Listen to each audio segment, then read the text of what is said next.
इन सारी चीजों पे अपन डिस्कशन करेंगे regarding object oriented programming. So let's start the topic and that is object oriented. तो पहले मैं आपको ये बताता हूँ कि यहाँ पे अपन क्या डिस्कस करने वाले इस टॉपिक में, क्या क्या अपना फोकस एरिया रहेगा और उसके बाद अपन फिर फर्दर मूव करेंगे। तो सबसे पहले यहाँ पे ऑब्जेक्ट ओरिएंटेड प्रोग्रामिंग के रिगार्डिंग सबसे ऑब्जेक्ट ओरिएंटेड प्रोग्रामिंग के रिगार्डिंग जो अपना डिस्कशन पॉइंट रहेगा that is first thing data hiding. क्या मतलब होता है डेटा हाइडिंग, कब आपको अप्लाई करना है। Second that is abstraction, fine. Number third that is we will going to discuss encapsulation. What is encapsulation? Number fourth, we will going to discuss about tightly encapsulated class. Tightly encapsulated class. Number fifth, we will going to discuss about EJ relation. EJ relation. Number sixth, we will going to discuss about hedge relation. Hedge relation. Number seven, we'll discuss about method signature. Okay, then number 8 we'll discuss about method overloading. Finally मैं just track कर रहा हूं so that आपको पता रहे इस topic में अपन क्या क्या डिस्कस करने वाले, क्योंकि again one of the most important topic method overriding. Then we'll discuss about the thing that is static control flow, a static control flow, and then number 11 that is instance control flow. Number 12 that is constructor. Number 13 we will go to discuss about coupling, and number 14 we will discuss about cohesion. Number 15 we will discuss about object type casting. So these are the things जो कि अपने को discuss करने की requirement है in the topic object oriented. Object oriented programming में total ये जो 15 आपको दिख रही है स्क्रीन पे, ये अपन डिस्कस करने वाले हैं। सो वन बाय वन अपन एक एक में डीप डाइव करेंगे, देखेंगे कि किस तरीके से आपको आंसर करने की रिक्वायरमेंट है, किस तरीके से आप ये कमिट कर सकते हो कि इस एरिया से एक भी क्वेश्चन होगा नहीं जो एक्चुअली जिसका आंसर आपके पास नहीं हो। मेक श्योर ऑब्जेक्ट ओरिएंटेड जो टॉपिक है वो फ्रेशर लेवल पे भी एक्सट्रीमली इंपॉर्टेंट है। बहुत सारे क्वेश्चन आप फ्रेशर लेवल के इंटरव्यू में भी एक्सपेक्ट कर सकते हो। एट द सेम टाइम अगर आप एक्सपीरियंस लेवल पे अप्लाई कर रहे हो like 5 year experience 10 year experience, तब भी one of the most important topic object oriented. और अगर आप हाईएस्ट लेवल पे ओरेकल सर्टिफिकेशन के एग्जाम के लिए प्रिपेयर कर रहे हो तब भी one of the most important topic that is object oriented. At least 5 से 6 क्वेश्चन आपको ऑब्जेक्ट ओरिएंटेड से देखने को मिलेंगे अगर अपन सर्टिफिकेशन की भी बात करें, राइट। सो जब अपन इस टॉपिक को खत्म करेंगे तो इस लेवल पे अपन होंगे कि ऑब्वियसली इस एरिया से एक भी क्वेश्चन होगा नहीं जिसका आंसर आपके पास नहीं हो रिगार्डिंग आप फ्रेशर पे रिप्रेजेंट कर रहे हो, एक्सपीरियंस पे कर रहे हो या ओरेकल सर्टिफिकेशन के लिए कर रहे हो, राइट। सो चलो लेट्स बिगिन द टॉपिक। पहले जो यहाँ पे मैंने टैली की है, ये जो ऊपर वाले 4 पॉइंट आपको दिख रहे हैं first second third and fourth, right, ये थोड़ा थ्योरेटिकल पार्ट है, मतलब ज्यादा आपको थोड़ा कंसेप्चुअली देखने की रिक्वायरमेंट है कि डेटा हाइडिंग क्या होती है, कब लगाने की रिक्वायरमेंट है, एब्स्ट्रैक्शन क्या होता है, एनकैप्सुलेशन क्या होता है, टाइटली एनकैप्सुलेटेड क्या क्लास क्या होती है। तो एक बिट थ्योरेटिकल कांसेप्ट है ये, लेकिन यहाँ से नंबर 5 से देन प्रैक्टिकल सिनेरियो सारा स्टार्ट होने वाला है, राइट। अगर पहले दिन ये सेशन स्टार्ट करने से पहले, ये टॉपिक स्टार्ट करने से पहले अगर मैं आपको बोलूं कि इस पूरे जो भी ये 15 पॉइंट्स मैंने यहाँ पे नोट डाउन किया आपके स्क्रीन पे, इनमें अगर अपन देखा जाए one of the most important question, मतलब पूरा चैप्टर मोस्ट इंपोर्टेंट है, लेकिन इसमें एक तो सबसे ज्यादा इंपोर्टेंट है ये ओवरलोडिंग और ओवरराइडिंग के बीच में क्या डिफरेंस होता है। दूसरा what is the main role of constructor, और इसके अलावा ये जो नंबर 5 पे आपको दिख रहा है that is is a relation, right.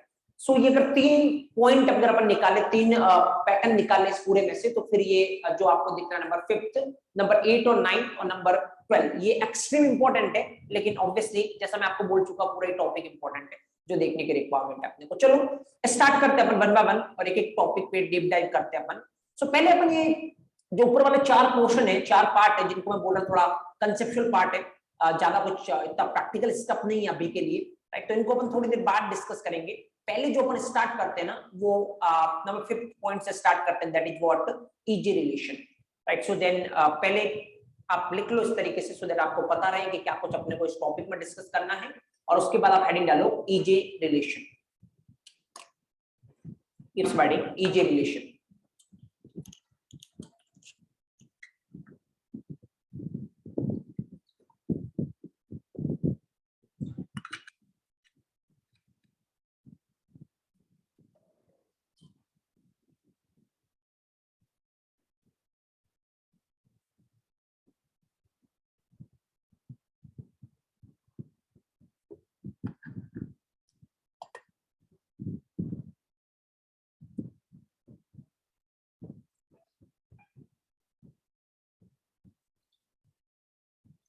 Okay fine then start करते हैं अपन इजी रिलेशन से ना ऑब्जर्व करना बहुत इजीली। तो पहले क्या होता है इजी रिलेशन, थोड़ा समझने की ट्राई करता हूं। मैं इसको स्टार्ट करता हूं 3 पॉइंट से, right, and what are those 3 points. पहले मैं 3 पॉइंट आपको बोल रहा हूं और उसके बाद अपन एक एक पॉइंट के बारे में डिस्कशन करेंगे। What is easy relation? May be आप अगर थोड़ा बहुत आपने C++ देखी हो अगर आपके एकेडमिक में, तो आपको पता होगा कि C++ भी किस तरीके की लैंग्वेज है, ऑब्जेक्ट ओरिएंटेड प्रोग्रामिंग लैंग्वेज। तो वहां पर भी आपने इसका नाम सुना होगा, लेकिन मुझे लगता है आपने ये वाला नाम नहीं सुना होगा, आपने इसकी जगह कुछ और नाम सुना होगा। तो पहले मैं वही बोलता हूँ, इजी रिलेशन बोलो या फिर जो आपने नाम सुन रखा वो बोलो, बात एक ही है, and that is what? Inheritance, right. तो आप इनहेरिटेंस बोलो या इजी रिलेशन बोलो, बात एक ही। अगर आप थोड़े नॉर्मल लेवल के इंटरव्यू में रिप्रेजेंट कर रहे हो तो लोग आपको क्वेश्चन इस तरीके से करेंगे, what do you mean by inheritance, और यही थोड़ा अच्छे लेवल के इंटरव्यू में आप रिप्रेजेंट कर रहे हो तो क्वेश्चन आपको पूछा जाएगा व्हाट इज इजी रिलेशन।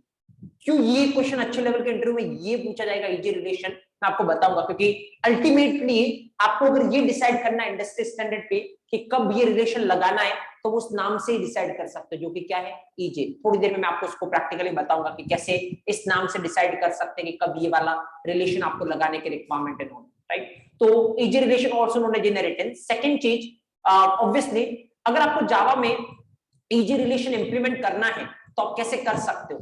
तो अगर आपको जावा में इजी रिलेशन इंप्लीमेंट करना है ना, तो जावा के पास एक कीवर्ड है जो आपकी हेल्प करेगा और उस कीवर्ड का नाम है एक्सटेंस। तो जावा में अगर आपको इजी रिलेशन इंप्लीमेंट करना है तो आप एक्सटेंस कीवर्ड के थ्रू ऐसा कर सकते हैं, राइट। अब कैसे लगाना है, कैसे एक्सटेंड लगेगा भी डिस्कस कर रहे हैं अपन। और तीसरा पॉइंट मैं आपको स्टार्ट करने से पहले ये बताऊंगा कि अगर अपने को पूछा जाए सबसे बड़ा एडवांटेज क्या है इजी रिलेशन का, what is the biggest advantage of easy relation, तो फिर सबसे बड़ा एडवांटेज जो इजी रिलेशन का वो क्या है? Reusability, right. तो 3 वर्ड और 3 पॉइंट के साथ मैं स्टार्ट कर रहा हूं इस इजी रिलेशन को। First thing, it is also known as inheritance. Second thing, we can implement easy relation by using extends keyword, and third thing, the main advantage of easy relation is what? Reusability. अभी क्या होता है reusability not, थोड़ी देर में automatic आप खुद से समझ जाओगे।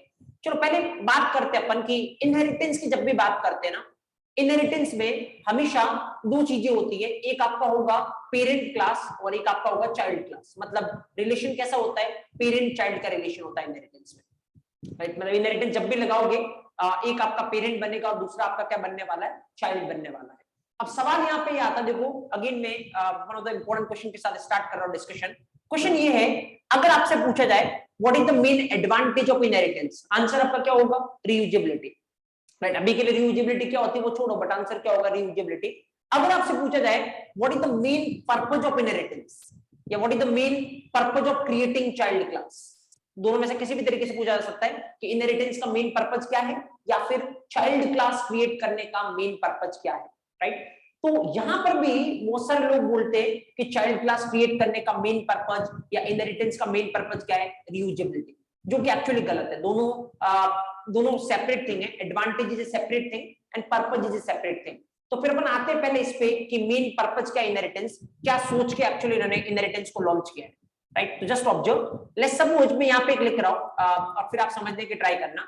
यहाँ मैं एक लिख रहा हूँ, लेट्स सपोज क्लास, देखो नाम कुछ भी दे सकते हो आप, आपको पता है क्लास का नाम मतलब क्या होना चाहिए? वैलिड आइडेंटिफायर, और आइडेंटिफायर के 6 रूल आपको पता है। तो कोई नाम जरूरी नहीं कि ये दो, मैं ऐसे इसको क्या दे रहा हूँ? पेरेंट, ताकि आपको फील आए कि ये क्लास कौन सी है? Parent class. बट ऐसा नहीं कि पेरेंट क्लास का नाम पेरेंट ही होना चाहिए, ऐसा कोई जरूरी नहीं है, आप कुछ भी दे सकते हो। अगेन बस वो 6 रूल सेटिस्फाई होने चाहिए। तो लेट्स से एक क्लास है पेरेंट और मान लो क्लास है चाइल्ड। तो खाली चाइल्ड लिखने से चाइल्ड नहीं हो जाएगा। पहली बात, नाम तो कुछ भी हो सकता है, वो तो मैं चाइल्ड ऐसे ही दे रहा हूं ताकि रीडेबिलिटी इंप्रूव रहे कि ये क्लास क्या है? चाइल्ड क्लास है। बट आपको पता है अगर इसको एक्चुअल में चाइल्ड बनना है इस क्लास को, तो कौन सा कीवर्ड यूज करना पड़ेगा? एक्सटेंड्स। तो फिर कैसे लगाएगा ये यहाँ पे लिखेगा एक्सटेंड्स। अब सवाल ये है कि इसको चाइल्ड बनना है, चाइल्ड बनना मतलब इसका पेरेंट किसी ना किसी को बनना पड़ेगा। अब बहुत सारी क्लास हो सकती है, इसको किसको पेरेंट बनाना है वो उसके आगे लिखना पड़ेगा। किसको पेरेंट बनाना है? इस वाली क्लास को, तो इसका नाम इसके आगे लिखना है। तो अब यहाँ पे अगर आप इस सिंटेक्स में देखोगे ना, तो सबसे पहले आपको पकड़ना है ये वाला कीवर्ड, कौन सा? एक्सटेंस। और एक्सटेंस कीवर्ड अगर आपको दिख रहा है मतलब यहाँ पे क्या लग रहा है? इजी रिलेशन लग रहा है या इनहेरिटेंस लग रहा है। तो इसके जस्ट आगे जो लिखा होगा that class will react as child class, और इसके जस्ट पीछे जो लिखा होगा that class will act as parent class, right. Okay, अब मैं क्या बोल रहा हूं, सपोज करो ये जो पेरेंट क्लास है ना, ये आपका कितना काम कर रहा है? सपोज करो पेरेंट क्लास आपके 5 काम कर रहा है। 5 काम करने का मतलब, 5 टास्क करने का मतलब, ऑब्वियसली मैंने आपको एक चीज बोली है, जावा में हर एक टास्क के करस्पॉन्डिंग आप क्या लिखोगे, मेथड, राइट, क्योंकि ऑब्वियसली ताकि आपको मेंटेन करना इजी होगा, उसको मॉडिफाई करना इजी होगा, बहुत सारे एडवांटेज अपन ने देखे थे मेथड के। तो 5 टास्क पेरेंट क्लास कर रहे हैं, इसका मतलब इनडायरेक्टली ऐसा भी बोल सकते हो कि पेरेंट क्लास के पास कितने मेथड है, 5 मेथड है, तो वो हर एक मेथड अलग अलग टास्क कर रहा है, तो टोटल कितने टास्क होंगे, 5। लेट्स सपोज चाइल्ड क्लास कितने टास्क कर रहा है, चाइल्ड क्लास 3 टास्क कर रहा है, इसका मतलब चाइल्ड क्लास के पास कितने मेथड है, 3, और वो अलग अलग टास्क कर रहा है, राइट। अब देखो आराम से देखो, इनहेरिटेंस का मतलब क्या होता है। इनहेरिटेंस का मतलब है एक क्लास पेरेंट क्लास बनेगी, एक क्लास चाइल्ड क्लास बनेगी। इनहेरिटेंस लगाने में हेल्प कौन करेगा, अपनी एक्सटेंड्स कीवर्ड, राइट। इनहेरिटेंस का मतलब है बाय डिफॉल्ट पेरेंट के पास जितनी भी चीजें हैं वो किस में अवेलेबल होगी, चाइल्ड में। पेरेंट के पास जो भी है वो किस में अवेलेबल होने वाला है, चाइल्ड में। तो अगर हम टेक्निकली देखें तो पेरेंट अभी कितना काम कर रहा है, 5 काम, और चाइल्ड कितना काम कर सकता है, देखो 5 तो किससे आ जाएगा, पेरेंट से, और 3 इसके खुद के, तो 5 + 3 टोटल कितने टास्क ये कर सकता है, 8, क्योंकि बाय डिफॉल्ट पेरेंट की सारी प्रॉपर्टी किसमें अवेलेबल होती है, चाइल्ड में। फाइन, तो आराम से देखना यहाँ पे क्या हो रहा है, उल्टा नहीं होता है, चाइल्ड की प्रॉपर्टी पेरेंट में अवेलेबल नहीं होती, पेरेंट की प्रॉपर्टी किसमें अवेलेबल होती है, चाइल्ड में। इनहेरिटेंस का कांसेप्ट ये है ना। ऑब्जर्व यहाँ पे देखना, अब मैं आता हूं मेन पर्पस क्या है। देखो अगर यहां से थोड़ा सोचोगे, अगर रिलेट करने की ट्राई करोगे, पेरेंट कितना काम कर रहा था, 5, चाइल्ड ने पेरेंट के 5 काम को बढ़ा के कितना कर दिया, 8, राइट। तो ऑब्जर्व करना यहाँ पे, जैसे सपोज मैं आपको एक एग्जांपल से रिलेट करना बताता हूं। मान लो सपोज कल को आप जब सॉफ्टवेयर इंडस्ट्री में जॉब करोगे, सॉफ्टवेयर इंडस्ट्री में वर्क करोगे, राइट, मान लो आप इंडस्ट्री में वर्क कर रहे हो, ऑब्वियसली जब इंडस्ट्री लेवल पे कुछ भी कम्युनिकेशन करना हो प्रोफेशनली, तो किसको यूज करते हैं अपन, मेल को, राइट। हमेशा ऑब्वियसली हर एक प्रोफेशनल कम्युनिकेशन के रिगार्डिंग आप क्या ड्रॉप करोगे, मेल ड्रॉप करोगे, आपके पास जो रिप्लाई आएगा, रिवर्ट आएगा, वो भी किस फॉर्म में आएगा, मेल की फॉर्म में आएगा। ये प्रोफेशनल कम्युनिकेशन होता है, राइट। ऑब्वियसली कोई सोशल मीडिया प्लेटफॉर्म जैसे व्हाट्सएप और ये बहुत कम यूज करने वाले हो, और ये सारा जो कम्युनिकेशन होगा, जो भी फॉर्मल कम्युनिकेशन है, जहां पे आपको थोड़ी सिक्योरिटी चाहिए, वो हमेशा कम्युनिकेशन किस फॉर्मेट में होगा, मेल फॉर्मेट में। तो सपोज जैसे मान लो कल को आप उस किसी कंपनी में काम कर रहे हो, एंड सपोज मान लो कि आपको 5-7 दिन की कोई लीव चाहिए, राइट, लेट्स सपोज 5 दिन की लीव चाहिए आपको, तो आप क्या करोगे, ऑब्वियसली आपका जो मैनेजर होगा या जो आपका टीम लीडर होगा, उसको एक मेल ड्रॉप करोगे कि let's suppose I want 5 days leave, and suppose मान लो आपकी 5 दिन की जो लीव है ना, वो क्या हो गई, अप्रूव हो गई, मतलब आपको छुट्टी मिल गई 5 दिन की। सपोज आप अपने होम टाउन पे गए, क्योंकि कुछ काम था इसीलिए आपने 5 दिन की छुट्टी ली थी। सपोज मान लो आप होम टाउन पे गए, लेकिन जैसे आपकी लीव का लास्ट डे था, आपको लगा कि जिस काम के लिए मैंने छुट्टी ली थी ना, एक्चुअली वो भी पूरा हुआ नहीं है, थोड़ा पेंडिंग पड़ा है, मतलब मेरे को 2-3 दिन और लगेंगे, सपोज 3 दिन और लगेंगे उस काम को जो करने के लिए मैंने छुट्टी ली थी। तो क्या करोगे आप, वापस से आपको मेल डालना पड़ेगा। अब अगर आप मेल डालोगे, थोड़ा इंग्लिश के बारे में जानते हो, तो आपकी लैंग्वेज क्या होगी, मेल की लैंग्वेज ये होगी, let's suppose can you please extend my leave, right, up to 3 more days। देखो यहाँ पे एक बार ये लैंग्वेज समझना, मतलब क्या है, अगर आप यहाँ पे एक्सटेंड कीवर्ड को यूज कर रहे हो, इसका मतलब क्या है, can you please extend, extend का मतलब बढ़ा दो, मेरी जो लीव थी वो बढ़ा दो, कितने, 3 और दिन के साथ। इसका मतलब पहले मेरे पास कितने दिन की लीव थी, 5, अब टोटल मेरे पास कितनी हो जाएगी, 5 + 3 कितनी हो जाएगी, 8। तो एक्सटेंड करने का मतलब पहले से जो मेरे पास पड़ा था उसको थोड़ा और एड ऑन कर दो, राइट। तो ऑब्वियसली यहाँ पे देखोगे, अगर आप एक्सटेंड कीवर्ड यूज किया गया, एक्सटेंड कीवर्ड यूज करने का मतलब बढ़ाना, तो चाइल्ड एक्चुअली क्या कर रहा है, पेरेंट के काम को बढ़ा रहा है, पेरेंट के 5 काम को बढ़ा के इसने कितना कर दिया, 8, एंड दैट्स व्हाई यहाँ पे कौन सा कीवर्ड यूज हुआ है, एक्सटेंड। तो एक बात ध्यान रखना, अगर आपसे पूछा जाए what is the main purpose of inheritance, या फिर what is the main purpose of creating child class, तो एक वर्ड में आपको क्या आंसर देने की रिक्वायरमेंट है, to extend properties of parent class.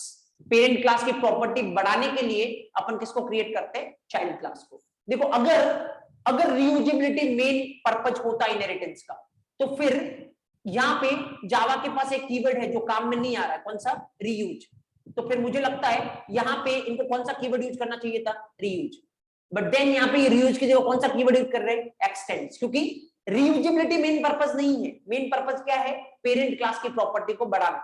लेकिन जैसे ही आप ऐसा करोगे कि आप पेरेंट क्लास की प्रॉपर्टी को बढ़ाओगे, ऑटोमेटिक आपको एक एडवांटेज मिलेगा, वो क्या है, रीयूजेबिलिटी। तो advantage is a separate thing, purpose is a separate thing. तो अगर आपसे पूछा जाए what is the main purpose of inheritance और what is the main purpose of creating child class, to extend functionality of parent class की functionality को क्या करना अपने को एक्सटेंड करना। अब आराम से देखना, अब थोड़ा कुछ फ्लो जानने के ट्राई करते हैं, थोड़ा प्रैक्टिकली अपन इसको देखते हैं कि जैसे अभी अपन ने जो भी पॉइंट बात की है क्या कि बाय डिफॉल्ट पेरेंट की सारी प्रॉपर्टी किसमें अवेलेबल होती है, चाइल्ड में। तो चलो थोड़ा प्रैक्टिकल इंप्लीमेंट करके देखते हैं सो दैट अपन ये फील कर सके कि जो भी अपन ने बोला है अभी कंसेप्चुअली वो करेक्ट है। जस्ट ऑब्जर्व हियर, मैं यहाँ पे ओपन करता हूँ फाइल जहां पे अपन कोड लिख के देखेंगे। ऑब्जर्व हियर, तो यहाँ पे ये अपना लास्ट सेशन का कोड जो अपन ने लिख रखा है जहाँ पे अपन बात कर रहे थे किसकी, कमांड लाइन आर्गुमेंट्स की, राइट। तो चलो मैं यहाँ पे इसको चेंज करता हूँ, हटा दे अपन सब कुछ और अभी अपन लिखते हैं क्लास। देखो अगेन मैं बोल रहा हूँ आपको नाम कुछ भी लिख सकते हो, मैं रीडेबिलिटी बढ़ाने के लिए क्या ले रहा हूँ, पेरेंट। ओके नाउ यहाँ पे एक मेथड लिखते suppose let's say void m1 fine, और इसके अंदर कुछ भी लिखते हैं let's suppose system dot out dot println, let's suppose ऐसा कुछ लिखते हैं ताकि पता चलेगा पेरेंट क्लास की कौन सी मेथड है, m1 मेथड। तो प्रिंट भी क्या करवा रहा हूँ, पेरेंट m1, राइट। एक और क्लास में यहाँ पे लिख रहा हूँ लेट्स सपोज क्लास नाम में चाइल्ड देता हूँ सो दैट रीडेबिलिटी इंप्रूव रहेगी अपनी, और यहाँ पे मैं लिखता हूँ void m2, okay system dot out dot println, system dot out dot println, suppose मैं यहाँ पे क्या लिख रहा हूँ, child m2, fine child m2। देखो एक चीज यहाँ पे नोटिस करना आप, मैं आपको क्या बोल रहा हूँ, अभी क्या ये नीचे वाली क्लास चाइल्ड बन चुकी है, ऊपर वाली पेरेंट बन चुकी है? नहीं, ऑब्वियसली नाम चाइल्ड पेरेंट लिखने से कुछ नहीं होने वाला। अगर इसको चाइल्ड पेरेंट बनना है तो ऑब्वियसली क्या करना पड़ेगा, एक्सटेंड्स, और जिसको पेरेंट बनाना है, किसको पेरेंट बनाना है, पेरेंट, फाइन। अब आराम से देखना यहाँ पे, अभी अगर आप इस प्रोग्राम को चलाओगे, अगर इस प्रोग्राम को आप कंपाइल करोगे, कितनी डॉट क्लास फाइल जनरेट होने वाली है, दो, एक कौन सी पेरेंट डॉट क्लास और दूसरी कौन सी चाइल्ड डॉट क्लास। आपको दोनों में से कौन सी चलानी है? अभी तो आप दोनों में से कोई भी चलाओगे ना, जेवीएम क्या देने वाला है, एक्सेप्शन, क्योंकि सबसे पहले जिसको भी चलाओगे जेवीएम उसमें क्या फाइंड करेगा, मेन मेथड। क्या दोनों में से किसी में भी मेन मेथड है? नहीं, इसका मतलब आप दोनों में से किसी को भी नहीं चला सकते। आप दोनों में से किसी को भी चलाओगे क्या आने वाला है, एक्सेप्शन आने वाला है। जेवीएम बोलेगा मेरे को क्या नहीं मिली, मेन मेथड नहीं मिली, राइट। ऑलरेडी अपन इस पे डिस्कशन कर चुके हैं। तो मैं क्या करता हूँ ना, लेट्स सपोज चाइल्ड क्लास के अंदर एक मेन मेथड क्रिएट कर देते हैं ताकि अपने पास चलाने के लिए वो क्लास हो जाए। पब्लिक स्टैटिक वॉइड मेन, आपको पता है कितने क्या चेंज कर सकते हैं, नॉल, राइट।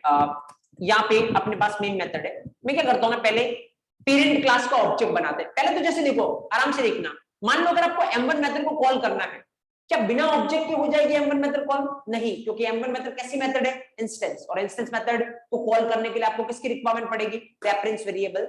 रेफरेंस वेरिएबल कैसे बनेगा, जब आप क्या बनाओगे, ऑब्जेक्ट बनाओगे, राइट। तो ऑब्वियसली आपको ऑब्जेक्ट क्रिएट करने की रिक्वायरमेंट होगी। तो चलो let's create the object. Object create करते हैं। अगर मैं आपको बोलूं पेरेंट क्लास का ऑब्जेक्ट क्रिएट करना, आप कैसे कर सकते हो, parent p equal to new parent. Okay, यहाँ पे अपन ऑब्जेक्ट क्रिएट कर रहे हैं किसका, पेरेंट क्लास का। अब ऑब्जेक्ट क्रिएट करने के बाद अपन कॉल करते हैं इस रेफरेंस वेरिएबल पे कौन सी मेथड, m1 मेथड। देखो मैं आपको फ्लो बता रहा हूं, पहले आप आराम से फ्लो को नोटिस करना, फ्लो क्या होता है। देखो जब जावा का प्रोग्राम अपन एग्जीक्यूट करते हैं, दो चीजें होती है, पहले क्या करना पड़ेगा, कंपाइल करना पड़ेगा, और उसके बाद क्या करना पड़ता है, रन करना पड़ता है। तो पहले कंपाइलर देखता है कि सब कुछ प्रॉपर है या नहीं, कोई एरर तो नहीं है। अगर एरर होगी तो कंपाइलर आपको क्या देने वाला है, एरर। एरर नहीं होगी तो कंपाइलर आपके प्रोग्राम को सक्सेसफुली क्या कर देगा, कंपाइल। और एक बार सक्सेसफुल कंपाइल हो गया तो उसके बाद आप उसको क्या कर सकते हो, रन कर सकते हो, राइट। तो जस्ट ऑब्जर्व करना, क्योंकि मैं आपको फ्लो बता रहा हूं। फ्लो क्या होगा, m1 मेथड जैसे यहाँ पे देखोगे, m1 मेथड कॉल हुआ किस पे, p पे। p कौन से टाइप का, पेरेंट टाइप का। कंपाइलर देख रहा है, कंट्रोल कहां पे जाएगा, पेरेंट क्लास में। पेरेंट क्लास में जाके कंपाइलर देखेगा m1 मेथड जो कि कुछ भी आर्गुमेंट नहीं ले रही है, ऐसी कोई मेथड पेरेंट क्लास में है या नहीं। तो एक बार जाके देखिएगा कंपाइलर जब कि ऐसी कोई मेथड पेरेंट क्लास में है या नहीं। तो क्या पेरेंट क्लास में m1 मेथड है, यस। तो उसका मतलब कंपाइलेशन क्या हो जाएगा, सक्सेसफुल। और कंपाइलेशन सक्सेसफुल है तो अगर आप इसको चलाओगे तो ये m1 मेथड चल जाएगी, और m1 मेथड चल जाएगी तो आउटपुट क्या आने वाला है, पेरेंट m1, क्योंकि इसके अंदर आप क्या प्रिंट करवा रहे हो, पेरेंट m1। एक बार चला के देखते हैं आउटपुट कुछ ऐसा ही आता है या नहीं। Let me open the terminal, just observe. यहाँ पे एक बार अपन इसको एग्जीक्यूट करते हैं, तो फिर पहले अपन चलते हैं कहां पे, डेस्कटॉप पे जहां पे अपनी फाइल सेव है, और कंपाइल करते हैं इसको, that is Java C test dot Java. जैसे कंपाइल करोगे कंपाइलेशन इज सक्सेसफुल, कोई दिक्कत है नहीं। और जैसे आप चलाओगे, कौन सी क्लास चलानी है आपको, कौन सी क्लास चलानी, मेन मेथड किसमें प्रेजेंट है, चाइल्ड, राइट, ओके, यस, जावा चाइल्ड, तो फिर ऑब्वियसली आउटपुट आपका क्या आ रहा है, parent m1, which is fine, कोई दिक्कत नहीं है, राइट, ओके। चलो एक काम करते हैं अपन, आप बताना इस केस में क्या होगा। यहाँ पे मैं कॉल करता हूँ, चलो m1 तो है ही सही, मैं कॉल करता हूँ किसको, m2, p डॉट m2। यहाँ पे किस तरीके चलेगा फ्लो बोलो, m2 मेथड कॉल हुआ, किस पे कॉल हुआ m2 मेथड, यहाँ पे m2 मेथड कॉल हुआ किस पे, p पे, p कौन से टाइप का है, पेरेंट टाइप का, कंपाइलर कहां पे जाएगा, पेरेंट क्लास में, चेक करेगा m2 मेथड जो कि कुछ भी आर्गुमेंट नहीं ले रहा है कि ऐसा कोई m2 मेथड पेरेंट क्लास में है या नहीं।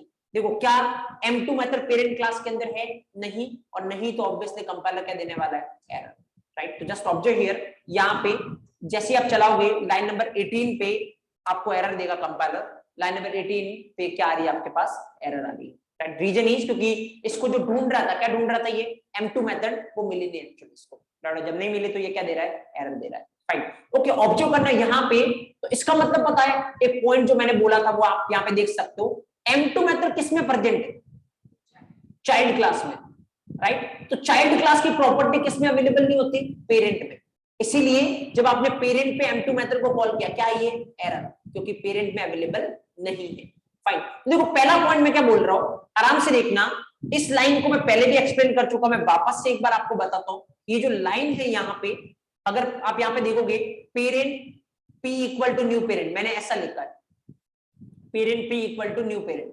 देखो अगर आपसे कभी पूछा जाए रेफरेंस वेरिएबल कौन से टाइप का है, तो आपको किधर देखना है, लेफ्ट साइड में, रेफरेंस वेरिएबल कौन से टाइप का है, पेरेंट टाइप का। आप क्या बोलोगे, रेफरेंस वेरिएबल कौन से टाइप का है, पेरेंट टाइप का। अगर कभी आपसे पूछा जाए ऑब्जेक्ट कौन से टाइप का इस लाइन में, तो आपको देखना है न्यू के बाद, तो न्यू के बाद क्या लिखा हुआ है, पेरेंट, इसका मतलब ऑब्जेक्ट कौन से टाइप का है, पेरेंट टाइप का। अभी आप सोच रहे होंगे कि ये क्या टाइम पास कर रहे हैं, क्योंकि इधर और इधर तो सेम ही लिखा जाएगा, क्योंकि अभी तक हमेशा अपन ने सेम ही देखा है, इसीलिए तो रेफरेंस वेरिएबल भी वही होगा जो क्या होगा, ऑब्जेक्ट होगा। तो इधर देखना ये क्या सेंस है, अभी देखो थोड़ी देर में मैं आपके लिए सेंस बनाता हूं इस बात का। अभी फिलहाल मैं आपको क्या बोल रहा हूँ, आप हमेशा यही फॉलो करना। अगर आपसे पूछा जाए रेफरेंस वेरिएबल किस टाइप का, आपको देखना है लेफ्ट हैंड साइड में, किस टाइप का, पेरेंट। ऑब्जेक्ट किस टाइप का है, न्यू के बाद देखना है किस टाइप का है, पेरेंट। तो देखो मैं इस लाइन को कैसे पढ़ रहा हूँ, मैं इस लाइन को ऐसे पढ़ रहा हूँ, पेरेंट टाइप का रेफरेंस वेरिएबल पेरेंट टाइप के ऑब्जेक्ट को क्या कर सकता है, होल्ड कर सकता है, लेकिन उस रेफरेंस वेरिएबल पे ओनली आप पेरेंट की प्रॉपर्टी कॉल कर सकते हो, लेकिन चाइल्ड की प्रॉपर्टी कॉल नहीं कर सकते, क्योंकि बाय डिफॉल्ट चाइल्ड की प्रॉपर्टी किसमें अवेलेबल नहीं होती, पेरेंट में अवेलेबल नहीं होती। Point number first, right. तो पॉइंट याद नहीं रखना है, यहां से प्रैक्टिकली आपको दिख रहा है किस तरीके से, आप तो फ्लो ध्यान रखिए। M2 कॉल हुआ किस पे, P पे, P कौन से टाइप का, पेरेंट टाइप का, कंपाइलर जाएगा पेरेंट क्लास में, क्या M2 है, नहीं, और नहीं तो error, right, okay. Now next line लिखता हूं मैं यहाँ पे, तो मैं इसको तो हाइड कर देता हूँ, क्योंकि अगर ये लाइन रही तो वैसे भी क्या आने वाली, एरर, तो इसको मैंने हाइड कर दिया फिलहाल। तो यहाँ पे नेक्स्ट लाइन में लिख रहा हूँ, child C equal to new child. इस बार मैंने किसका ऑब्जेक्ट क्रिएट किया, चाइल्ड का ऑब्जेक्ट क्रिएट किया, राइट, ओके। इस बार मैंने ऑब्जेक्ट क्रिएट किया चाइल्ड का, और यहाँ पे मैं क्या कर रहा हूँ, देखो C डॉट M1, फाइन, और यहाँ पे मैं क्या चला रहा हूँ, let's say C dot M2, एक बार दोनों करते देखते किसमें क्या होता है, क्या चलता है, राइट। तो ऑब्जर्व करना यहाँ पे, एक बार फ्लो देखते हैं अपन, M1 मेथड कॉल हुआ किस पे, C पे, C कौन से टाइप का, चाइल्ड टाइप का, कंपाइलर कहां पे जाएगा, चाइल्ड क्लास में, चेक करेगा M1 नाम की कोई मेथड है या नहीं। तो जैसे ये चाइल्ड क्लास में जाके देखेगा क्या M1 नाम की मेथड है चाइल्ड क्लास में, तो यस M1 नाम की मेथड है, क्योंकि बाय डिफॉल्ट पेरेंट क्लास की सारी प्रॉपर्टी किसमें अवेलेबल होती है, चाइल्ड में। तो इसका मतलब ये है कि ये वाली जो मेथड है पेरेंट क्लास की, वो बाय डिफॉल्ट कहां पे अवेलेबल है, चाइल्ड में। इसका मतलब क्या चाइल्ड क्लास के पास M1 नाम की कोई मेथड है,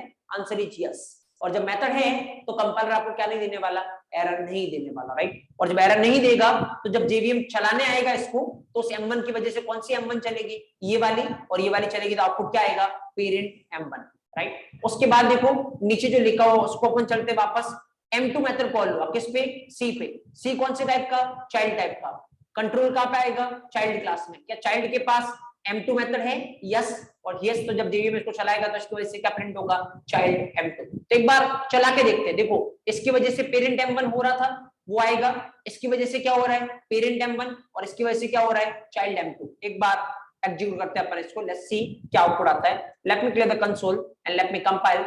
कंपाइलेशन इज फाइन, कोई दिक्कत है नहीं। और जैसे आप रन करोगे देखो, इस बार जावा क्लास का नाम क्या है आपका, चाइल्ड। जैसे रन करोगे देखो पेरेंट M1, नीचे वाली दोनों देखो parent M1 child M2। So what's the second point, यहां से प्रैक्टिकली आप क्या निकाल सकते हो, देखो पढ़ते वापस से स्टेटमेंट को। और ये स्टेटमेंट क्या है आराम से देखो। अगर यहाँ पे देखते हैं, चाइल्ड टाइप का रेफरेंस वेरिएबल चाइल्ड टाइप के ऑब्जेक्ट को क्या कर सकता है, होल्ड कर सकता है। और उस रेफरेंस वेरिएबल पे आप पेरेंट और चाइल्ड दोनों की प्रॉपर्टी को क्या कर सकते हो, कॉल कर सकते हो, क्योंकि बाय डिफॉल्ट पेरेंट के सारी प्रॉपर्टी किसमें अवेलेबल होती है, चाइल्ड में, right. That's the second thing. Fine, तो ऑब्वियसली आप फ्लो के अकॉर्डिंग देखोगे तो पहले वाला भी वैलिड है, सेकंड वाला भी क्या है, वैलिड है। नाउ चलो ये तो हो गया फ्रेशर लेवल की बात कि इतना इनहेरिटेंस इस तरीके चलता है। और अब मैं आपको बताता हूँ थोड़े अच्छे लेवल की बात एक्चुअली, और जिसपे बहुत सारी चीजें घूमने वाली है। तो अब समझना आप इस चीज को जो मैं यहाँ पे लिख रहा हूँ। देखो मैं यहाँ पे लिख रहा हूँ parent P1 equal to new child. इस बार थोड़ा सा सिनेरियो चेंज हो गया। जो मैंने आपको थोड़ी देर पहले बोला था कि अगर आपको इस लाइन में, जैसे मैं लाइन यहाँ पे लिखता हूँ और चलो मैं आपसे पूछता हूँ अब क्या है, पेरेंट P1 इक्वल टू क्या लिख रखा आपने, न्यू चाइल्ड, राइट। ओके, देखो अगर इस लाइन में मैं आपको पूछूं कि रेफरेंस वेरिएबल किसका है, अब एक्चुअल में आपको रिक्वायरमेंट पड़ेगी रेफरेंस वेरिएबल के लिए किधर देखना है, इधर। किसका रेफरेंस वेरिएबल है, पेरेंट का। ऑब्जेक्ट किसका है, ऑब्जेक्ट है चाइल्ड का, राइट। तो मतलब एक पॉइंट बोल रहा हूं, पेरेंट टाइप का रेफरेंस वेरिएबल चाइल्ड टाइप के ऑब्जेक्ट को क्या कर सकता है, होल्ड कर सकता है। बट देखते हैं इस पे क्या कॉल कर सकते हैं, क्या नहीं कर सकते, राइट। आराम से देखना। यहाँ पे मैं आपको एक पॉइंट बताऊंगा जो पूरी जावा में आप ध्यान रखना, बहुत आपकी हेल्प करेगा अगर आपको ट्रेस करना है तो। जस्ट ऑब्जर्व, मैंने यहाँ पे कॉल किया क्या, P1.M1 और मैंने यहाँ पे कॉल किया क्या, P1.M2। देखो एक बार फ्लो देखते हैं अगेन। लाइन नंबर 23 का फ्लो आप ट्रेस करने की ट्राई करो। लाइन नंबर 23 क्या है, M1 मेथड कॉल हुआ किस पे, P1 पे। देखो पहले कंपाइलर देख रहा है। और एक बात हमेशा ध्यान रखना, जहां पे बहुत सारे लोग गलती करते हैं, जब भी कंपाइलर देखेगा, कंपाइलर हमेशा किसको देखता है, रेफरेंस वेरिएबल को। और जब भी जेवीएम देखेगा, जेवीएम हमेशा किसको देखता है, ऑब्जेक्ट को। तो यहाँ पे पहले अपन कंपाइलर देख रहे कि एरर आती है नहीं। तो देखो M1 मेथड कॉल हुआ किस पे, P1 पे।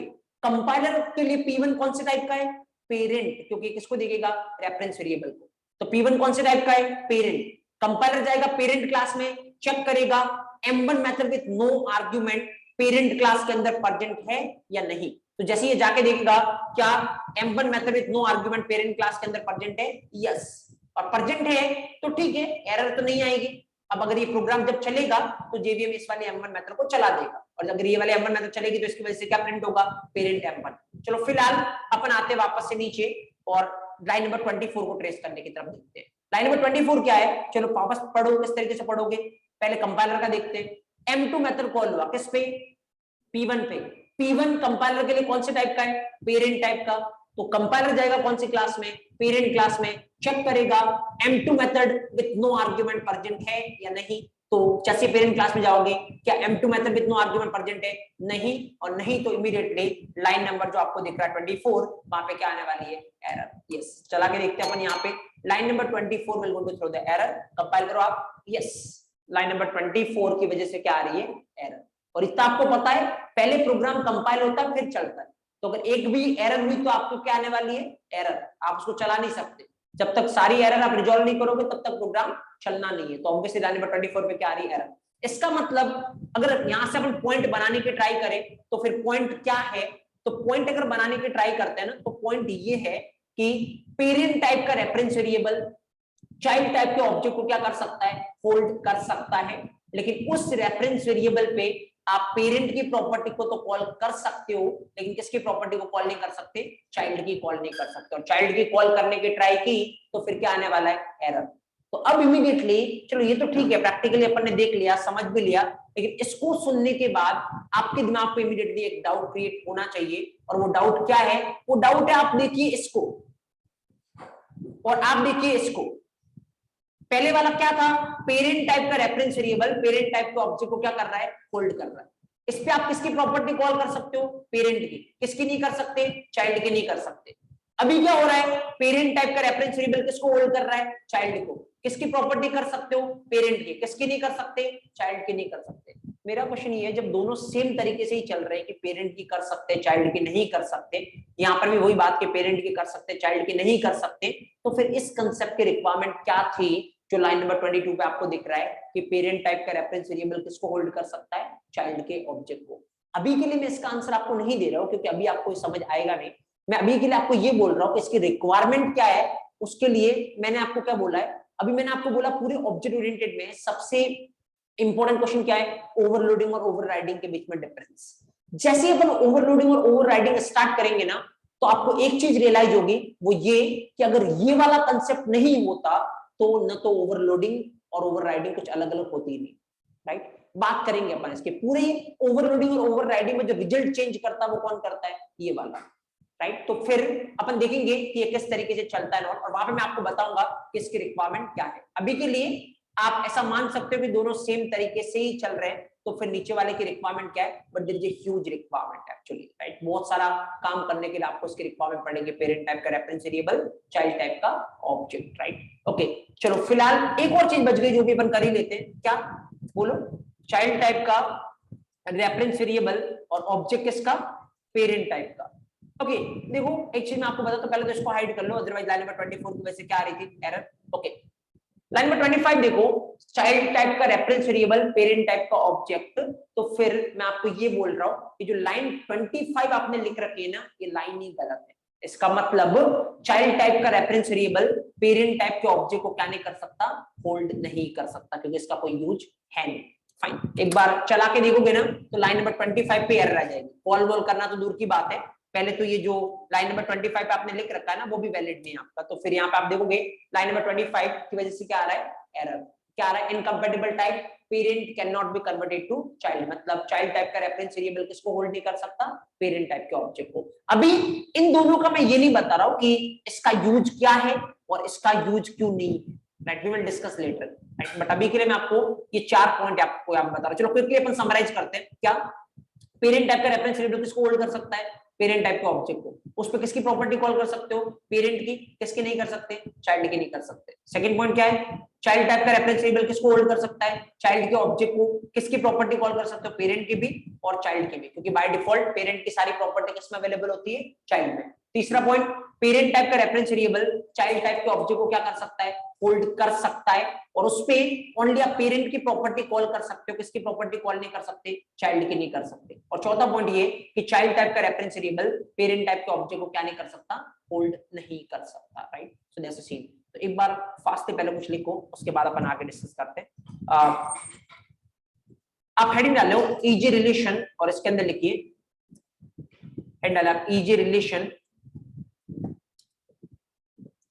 ईजी रिलेशन, इसके अंदर लिखिए आप first point, it is also known as inheritance. It is also known as inheritance. It is also known as inheritance. Second point, we can implement easy relation. We can implement easy relation by using extends keyword. We can implement easy relation by using extends keyword.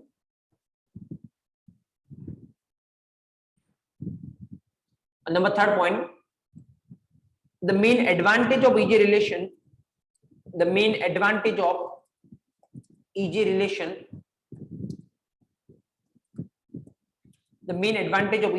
is reusability.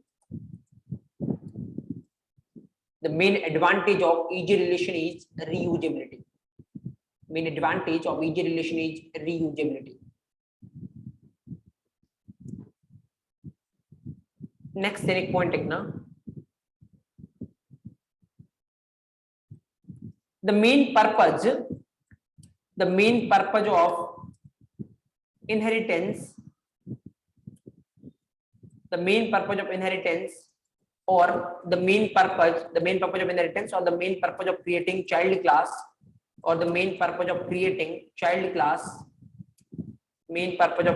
child class, is to extend properties of parent class is to extend properties of parent class with some more properties.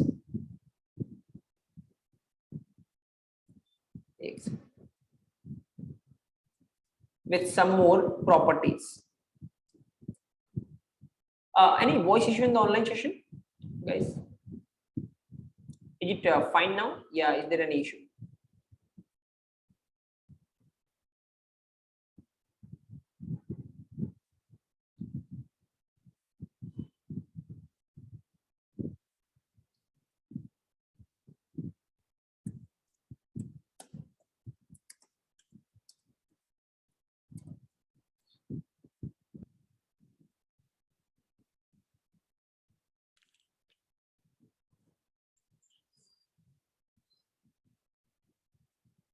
Is there any voice problem, guys, who are attending online?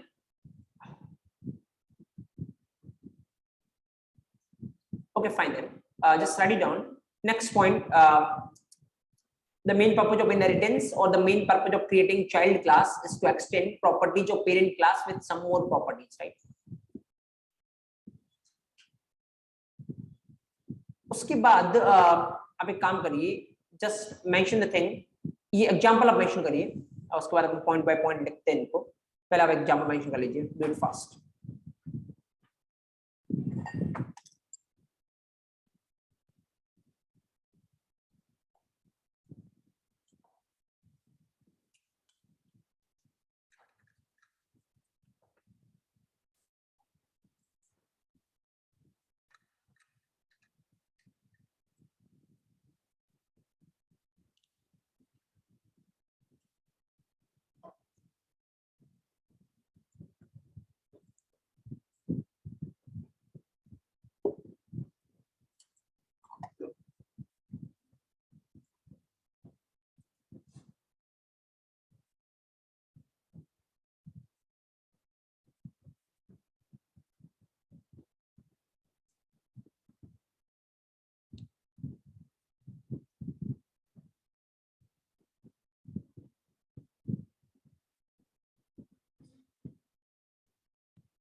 तो अब step आगे output भी लिख देना. इसकी वजह से क्या आएगा, पेरेंट m1. इसकी वजह से क्या आने वाला, ये हाइड कर रखा, अदरवाइज क्या आती है एरर. इसकी वजह से क्या आएगा, अगेन पेरेंट m1. इसकी वजह से क्या आएगा, चाइल्ड m2.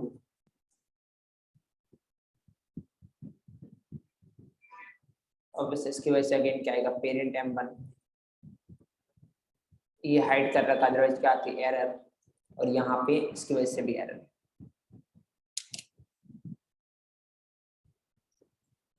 हाँ, चाइल्ड की प्रॉपर्टीज एक्सटेंड नहीं, पेरेंट की मैं बता रहा हूँ.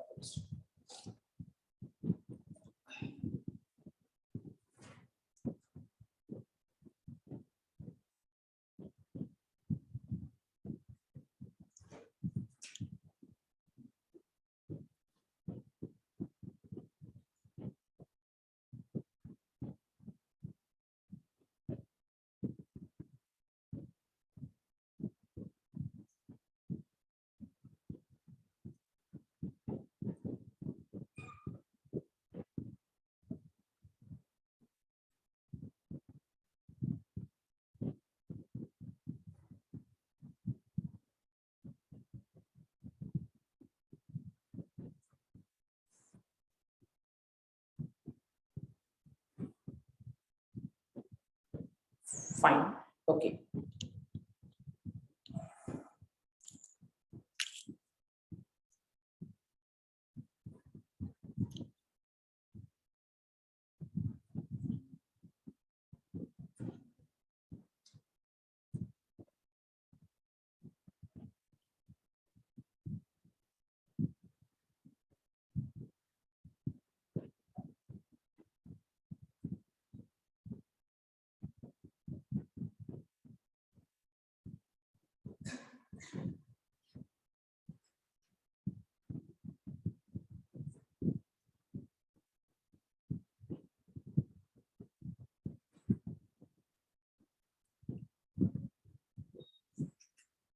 ओके, ये लिखने के बाद फिर कुछ पॉइंट मेंशन करो, पॉइंट फॉर्मेट पर कुछ मेंशन करिए नोट लगा के, जैसे एग्जांपल के नीचे। पॉइंट नंबर फर्स्ट मेंशन करिए आप। Number first, that is parent type reference variable, parent type reference variable, parent type reference variable can be used, parent type reference variable can be used to hold, parent type reference variable can be used to hold child type object, parent type reference variable can be, sorry, parent type reference variable can be used to hold parent type object, parent type object, and on that reference variable, on that reference variable, on that reference variable, we can only call parent class properties, and on that reference variable we can only call parent class properties. Parent type reference variable can be used to hold parent type object, and on that reference variable we can only call parent class properties, because by default, because by default child class properties, because by default child class properties are not available, child class properties are not available, child class properties are not available in parent class. By default child class properties are not available in parent class. Second point लिखिए आप, child type reference variable, child type reference variable can be used to hold child type object, child type object,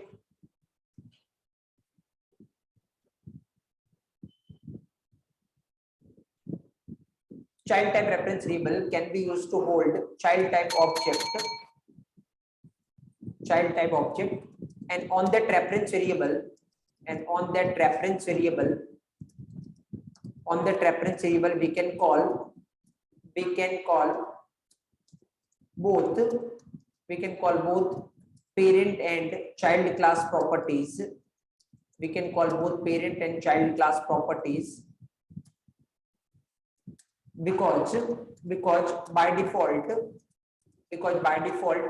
parent class properties, by default parent class properties are available in child class, are available in child class.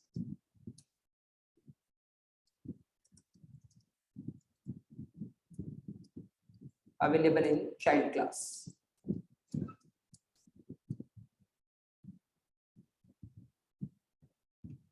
Okay, number third point mention करिए आपको. Third point, parent type reference variable can be used to hold child type object, and on that reference variable we can only call parent class properties. Number fourth, child type reference variable, child type reference variable cannot be used to hold parent type object.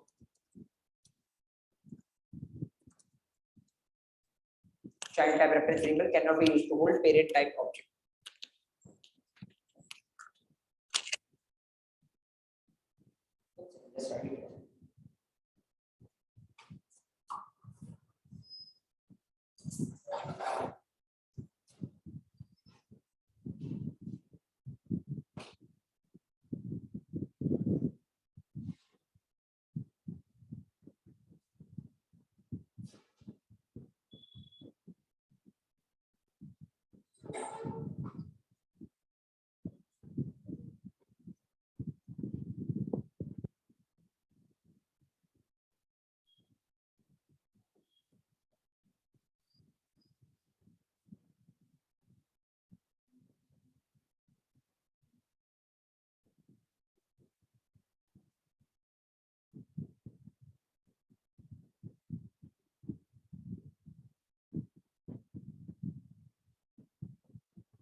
Okay, still there is an issue. Online voice, yeah, for now, fine.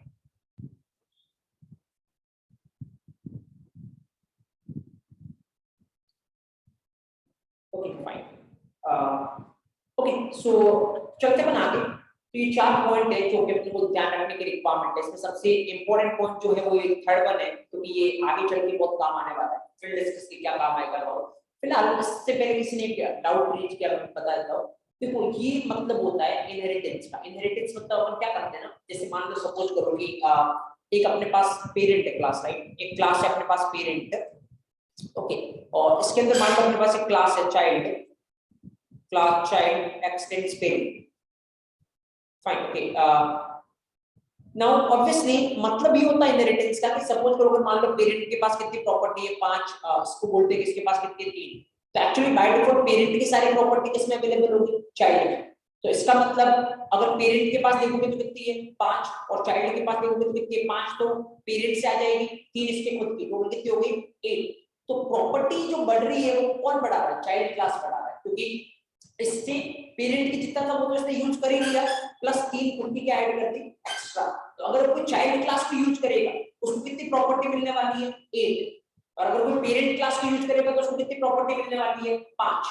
जैसे अगर आपने मान लो parent class का object बनाया, right, तो obviously आप कितनी property को यूज कर सकते हो 5, लेकिन अगर किसी ने चाइल्ड क्लास का ऑब्जेक्ट बनाया तो कितनी प्रॉपर्टी को यूज कर सकता है 8। तो इसका मतलब किसी को ज्यादा फैसिलिटी चाहिए तो वो किसके पास आएगा? चाइल्ड के पास, क्योंकि इसने पेरेंट की प्रॉपर्टी को कुछ और प्रॉपर्टी के साथ क्या कर दिया? बढ़ा दिया। किसी को कम प्रॉपर्टी चाहिए तो किसके पास आएगा? पेरेंट के पास। So that depends. इसीलिए हमेशा इनहेरिटेंस में क्या होता है ना, चाइल्ड क्लास जो होता है वो पेरेंट क्लास की प्रॉपर्टी को क्या करता है? एक्सटेंड करता है या बढ़ाता है कुछ और प्रॉपर्टीज के साथ, राइट? ओके, जैसे अभी काम करता है, मान लो 3 पॉइंट के साथ अपन ने स्टार्ट किया था। पहला पॉइंट ये था कि ऑब्वियसली इजी रिलेशन क्या बोलते हैं? इनहेरिटेंस। सेकंड पॉइंट ये था कि ऑब्वियसली कौन सा कीवर्ड अपन यूज करते हैं? एक्सटेंड्स। तो तीसरा पॉइंट था ना कि मेन एडवांटेज क्या होता है इनहेरिटेंस का? रीयूजेबिलिटी। एक बार अपन तीसरे पॉइंट की तरफ आते हैं कि रीयूजेबिलिटी का मतलब क्या होता है और कैसे मेन एडवांटेज का रीयूजेबिलिटी होता है। ऑब्जेक्ट है, देखो अगर यहाँ पे अपन डिस्कस करें, मैं आपको दोनों तरीके से बताता हूँ। पहला तरीका मान लो सपोज करो कि आप इंडस्ट्री में गए और आपके सामने एक प्रोजेक्ट आया, आपके सामने एक टास्क आया जो कि आपको करना है, राइट? एंड लेट्स सपोज कि आपको बिल्कुल कुछ भी आइडिया नहीं है कि इनहेरिटेंस नाम की कोई चीज होती है, तो मैं इधर की तरफ लिखता हूँ विदाउट इनहेरिटेंस, राइट? ओके, आराम से देखना। मान लो आपके पास एक प्रोजेक्ट आया, सपोज करो कोई बैंक के लोन का प्रोजेक्ट था, राइट? सपोज लोन बहुत सारे तरीके के होते हैं। मान लो एक कौन सा लोन है, suppose education loan is there जो कि आपको टैकल करना है, ई लोन। एक मान लो सपोज होम लोन है जो कि आपको टैकल करना है। एक सपोज ऐसे व्हीकल लोन है जो आपको टैकल करना है, और भी बहुत सारे तरीके के लोन होते हैं। सपोज ऐसे फिलहाल आप किसी बैंक के लोन मॉड्यूल पे काम कर रहे हो, लोन रिगार्डिंग कुछ काम कर रहे हो, उसके रिगार्डिंग आपको कुछ प्रोजेक्ट बनाना है, और 3 चीजें यहाँ पे आपको दिख रही होगी। वो तीनों चीजें आपको इंप्लीमेंट करनी है। क्या? एजुकेशन लोन, होम लोन और व्हीकल लोन। सपोज आपने क्या किया एज ए प्रोग्रामर, ऑब्वियसली मान लो मैं लिख रहा हूँ पहली क्लास, मैंने लिखा यहाँ पे पहली क्लास और मैंने बनाया क्या? ई लोन। पहले किसको टैकल कर रहा हूँ मैं? Education loan. उसके अंदर ऑब्वियसली मान लो एजुकेशन लोन के रिलेटेड कितनी मेथड्स काम में आ रही थी, सपोज 400, तो मैंने ई लोन के अंदर कितनी मेथड लिख ली? 400 मेथड्स लिख ली। ओके, मतलब एजुकेशन लोन का जितना काम करना था मैंने कर दिया। सपोज और सा काम करना है होम लोन का, मान लो एक क्लास मैंने और लिखी, कौन सी? Home loan, okay, H loan. और यहाँ पे इसके अंदर भी मान लो सपोज को कितनी मेथड काम आ रही? 500 मेथड्स काम आ रही है। ओके, तो 500 मेथड्स मैंने यहाँ पे लिख दी और यहाँ पे ये काम कर दिया। उसके बाद एक और को मेरे को इंप्लीमेंट करना था, कौन सा? Vehicle loan. Suppose vehicle loan के अंदर टोटल कितने टास्क आपको करने हैं? लेट्स सपोज टोटल आपको 600 टास्क करने, तो यहाँ पे आपने 600 मेथड लिखी और आपका काम हो गया व्हीकल लोन का।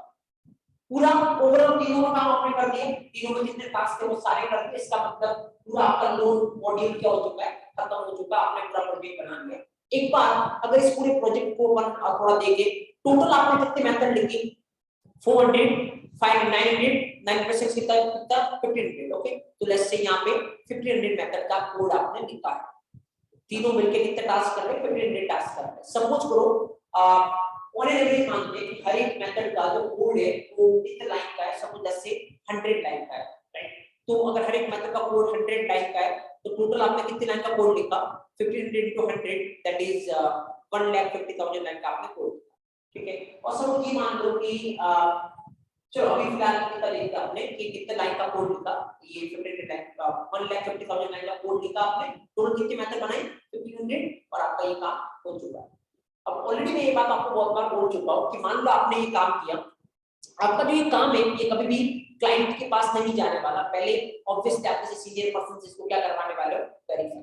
देखो मैं पहले भी आपको बोल चुका हूँ वेरीफाई करने का मतलब क्या होता है। देखो इतना तो आपको भी पता है कि सपोज करो ये जो पूरा कोड लिखा है ये ऐसे चलना चाहिए, तो आपने भी देख लिया होगा वैसे चल रहा है या नहीं चल रहा है, लेकिन एक्चुअली में वेरीफाई करने का मतलब क्या होता है कि जो भी आपने कोड लिखा है क्या इसको थोड़ा और बेटर तरीके से लिख सकते थे, क्या इसके परफॉर्मेंस को आप बढ़ा सकते थे या फिर कुछ और फैक्टर्स को आप सही कर सकते थे।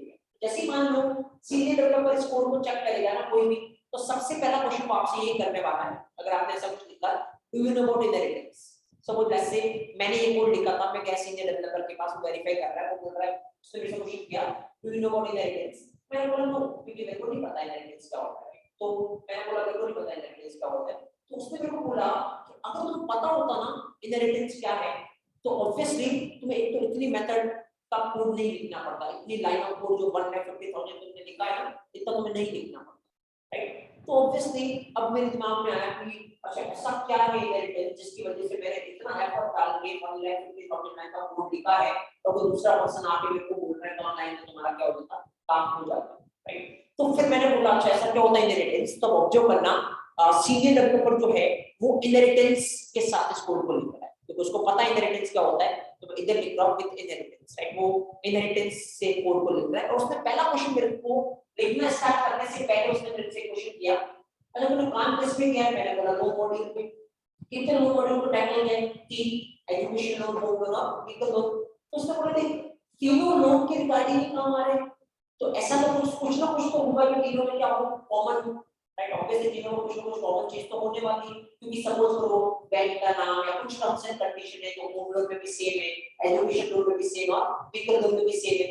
तो मैंने बोला हां ऐसी तो है चीजें जो दोनों तीनों में क्या है कॉमन है। तो समझा कितनी चीजें, मैंने बोला टोटल 300 मेथड जो है ना वो तीनों में कॉमन है, मतलब पहले वाले में कोई 300 मेथड काम में आ रही है जो दूसरे वाले में आ रही है जो तीसरे वाले में आ रही है। तो मतलब कोड को कैसे लिखेगा, उसने लिखना स्टार्ट किया, उसने पहले लिखा क्लास लोन और इसके अंदर उसने वो 300 मेथड डाल दी जो कि क्या थी कॉमन वाले 300 इसमें डाल दी।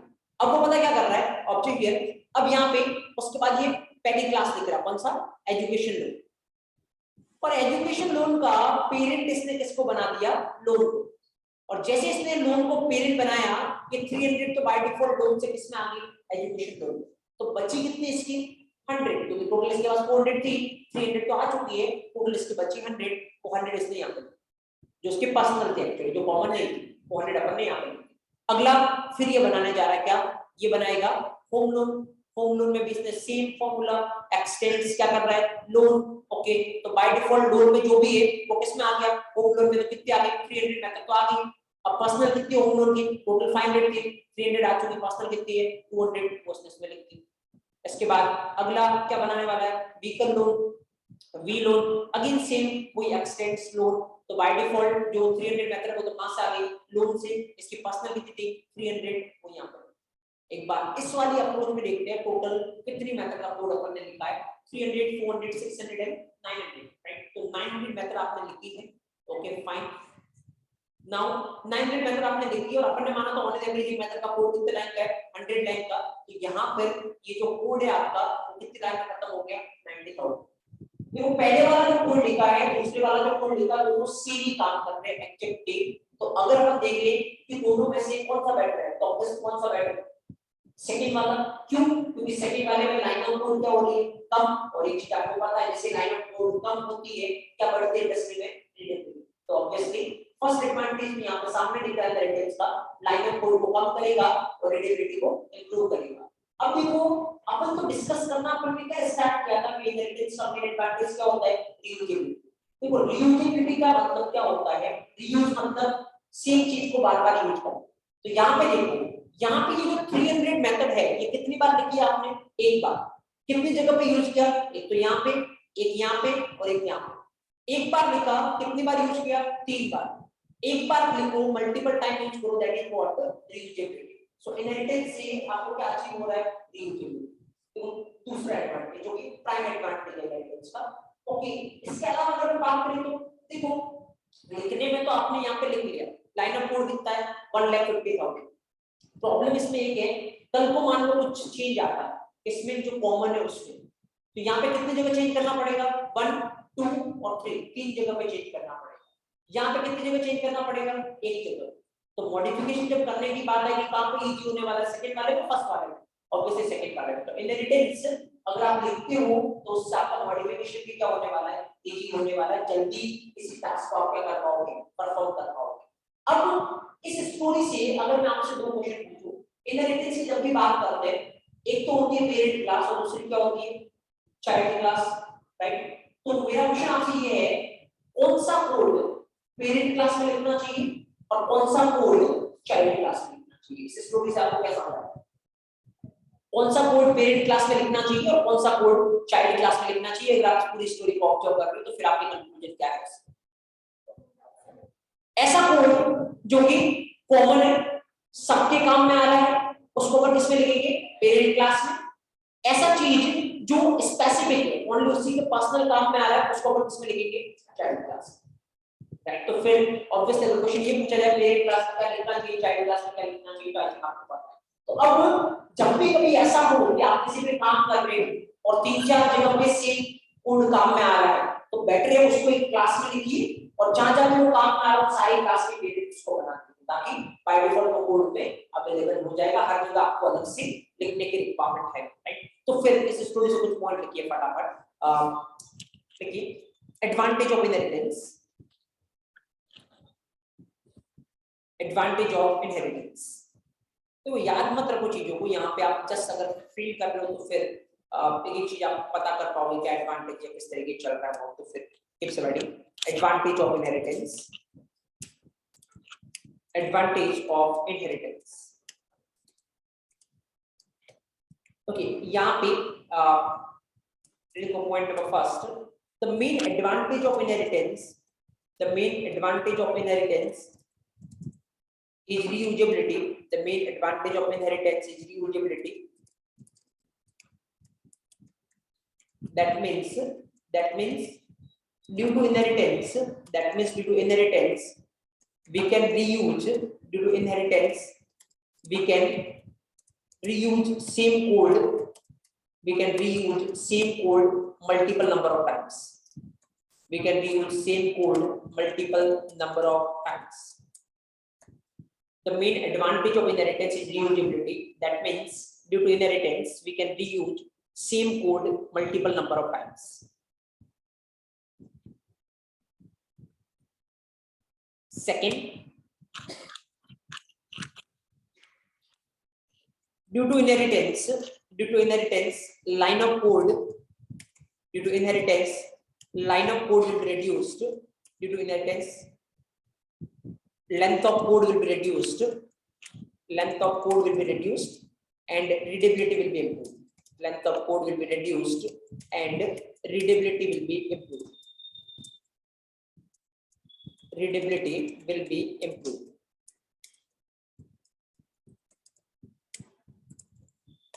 Due to inheritance, length of code will be reduced and readability will be improved. Next, number third, due to inheritance modification will become easy.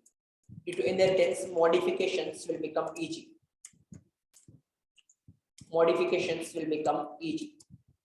अब देखो, ये पॉइंट फॉर्मेट में लिख जरूर रहे हो, लेकिन आपको बस वो स्टोरी ध्यान रखनी है, सारे पॉइंट अपन ने वहीं से निकाले। तो ये कोई पॉइंट फॉर्मेट में याद करने की रिक्वायरमेंट नहीं, क्योंकि इसको अगर इंग्लिश फॉर्मेट में याद करोगे तो फिर आज याद है, कल आप भूलने वाले चीज को।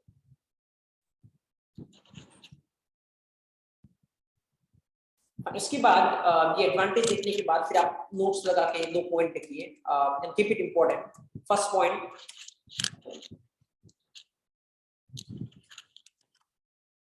the common code which are applicable for multiple classes, the common code which are applicable for multiple classes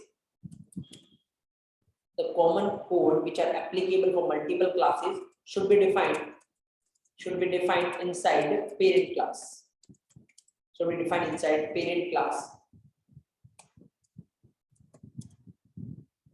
The specific code, second point, the specific code which is applicable, only for that particular class, which is applicable only for that particular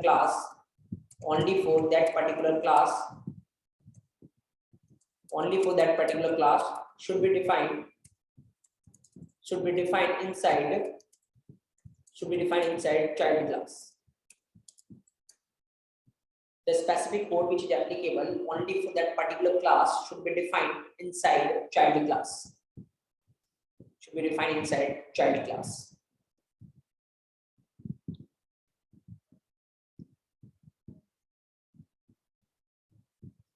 Okay, fine.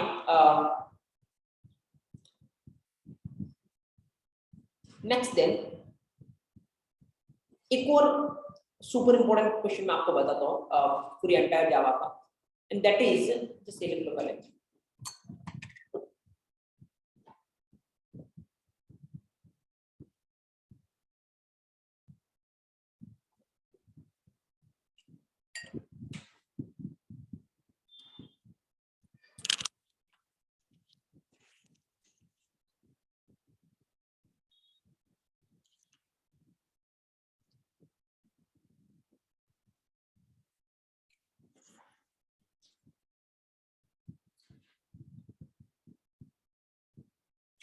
Okay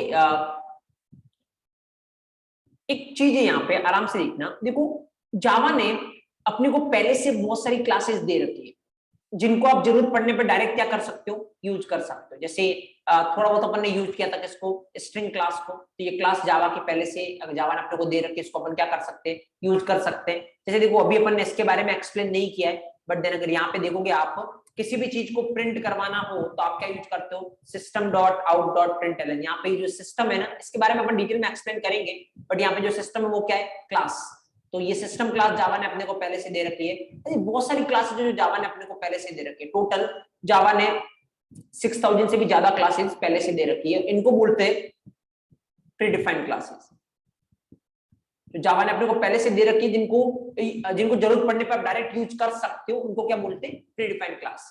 और अगर इनसे आपका काम नहीं हो रहा है, इनके अलावा कुछ आपको करना है, तो आप ऑब्वियसली खुद की क्लास भी बना सकते हो, जैसे अपन ने यहाँ पे पेरेंट और चाइल्ड बनाया है। लेकिन अगर इनमें से किसी की रिक्वायरमेंट पड़े तो आप उनको डायरेक्ट भी क्या कर सकते हो, यूज कर सकते हो। मैं आपको क्या बोल रहा हूँ, सुने इसको ध्यान से। जावा में जितनी भी क्लासेज है, भले वो आपकी क्लास हो या भले वो प्रीडिफाइंड पहले से डिफाइंड क्लास हो, सबकी पेरेंट क्लास होती है ऑब्जेक्ट क्लास। एक ऑब्जेक्ट नाम से जावा में क्लास होती है, वो जावा की हर एक क्लास की क्या होती है, पेरेंट क्लास होती है। भले वो आपने बनाया, जैसे अभी अपन ने बनाया ना ये पेरेंट क्लास, ऑब्वियसली इसकी भी कौन पेरेंट है, ऑब्जेक्ट क्लास। ये जो आपने बनाई उसकी भी पेरेंट ऑब्जेक्ट क्लास है। और ऑब्वियसली अगर जो भी जितने भी प्रीडिफाइंड है, like string class, system class, जिनसे अपना काम अब तक पड़ा है, सबकी पेरेंट क्लास कौन है, ऑब्जेक्ट क्लास। अब सवाल ये है ऐसा क्यों कर रखा है इन्होंने, आंसर मैं आपको देता हूं। क्योंकि देखो जैसे सपोज करो टोटल जावा ने कितनी क्लासेस खुद से दे रखी है, 6000 प्लस क्लासेस, राइट। तो लेट्स से 6000 प्लस क्लासेस तो जावा ने खुद से दे रखी है। उसके अलावा अपन जितनी चाहे उतनी क्लास अपनी भी बना सकते हैं। तो मान लो 6000 प्लस क्लासेस वो हो गई, और सपोज करो कि 4000 क्लास आपने बनाई, टोटल कितनी क्लास हो गई, 10000। अब देखो ऐसी प्रॉपर्टीज जो सारी क्लास को चाहिए, राइट, किसी भी क्लास को चाहिए हो सकती, राइट। ऐसी टोटल मैं आपको बताऊं, अगर काउंट के फॉर्म में टोटल ऐसी 11 प्रॉपर्टीज है जो कि किसी भी क्लास को जरूरत पड़ सकती है। तो एक तरीका तो इनके पास क्या था, ये जो 11 प्रॉपर्टीज है या 11 मेथड्स बोलो, राइट, ये ऐसी मेथड है जिनकी जरूरत किसी भी क्लास को पड़ सकती है। तो एक तरीका तो इनके पास क्या था, हर एक क्लास के अंदर ये क्या डालते, 11 मेथड डालते।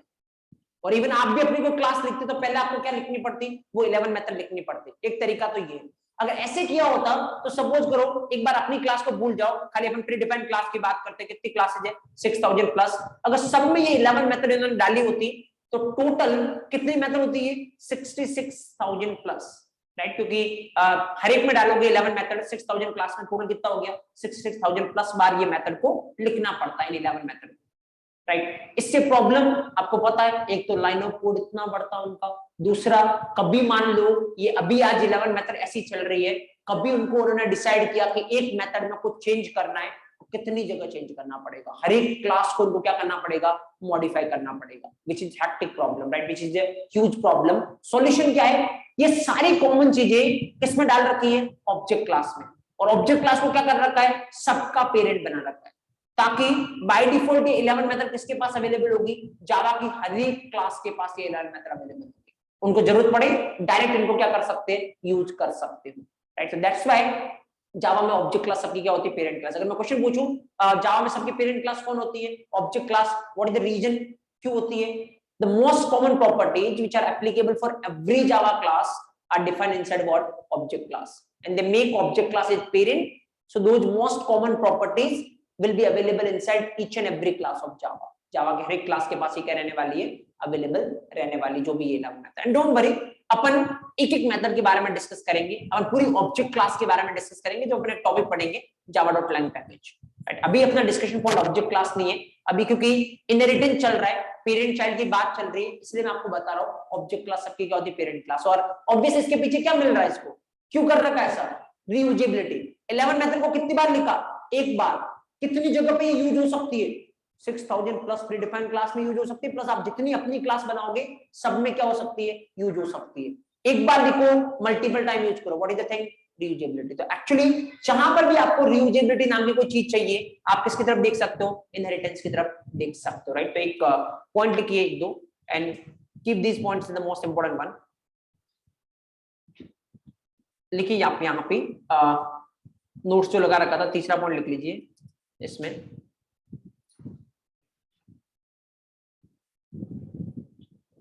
In Java, object class is by default parent class. In Java, object class is by default parent class of every Java class. In Java, object class is by default parent class of every class. In Java, object class is by default parent class of every class. Next, number 4 point लिखो, the most common properties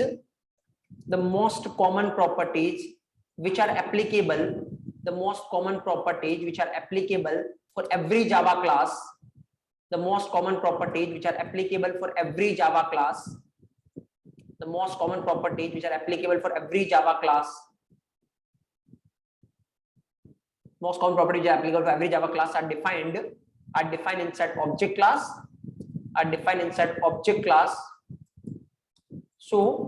so these properties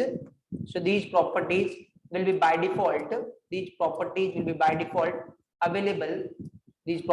by default available to every Java class. The most common properties which are applicable for every Java class are defined inside object class. So these properties will be by default available to every Java class.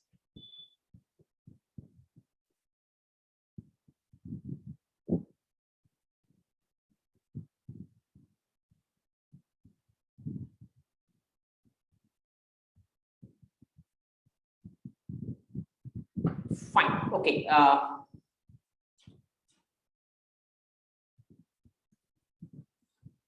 Next then.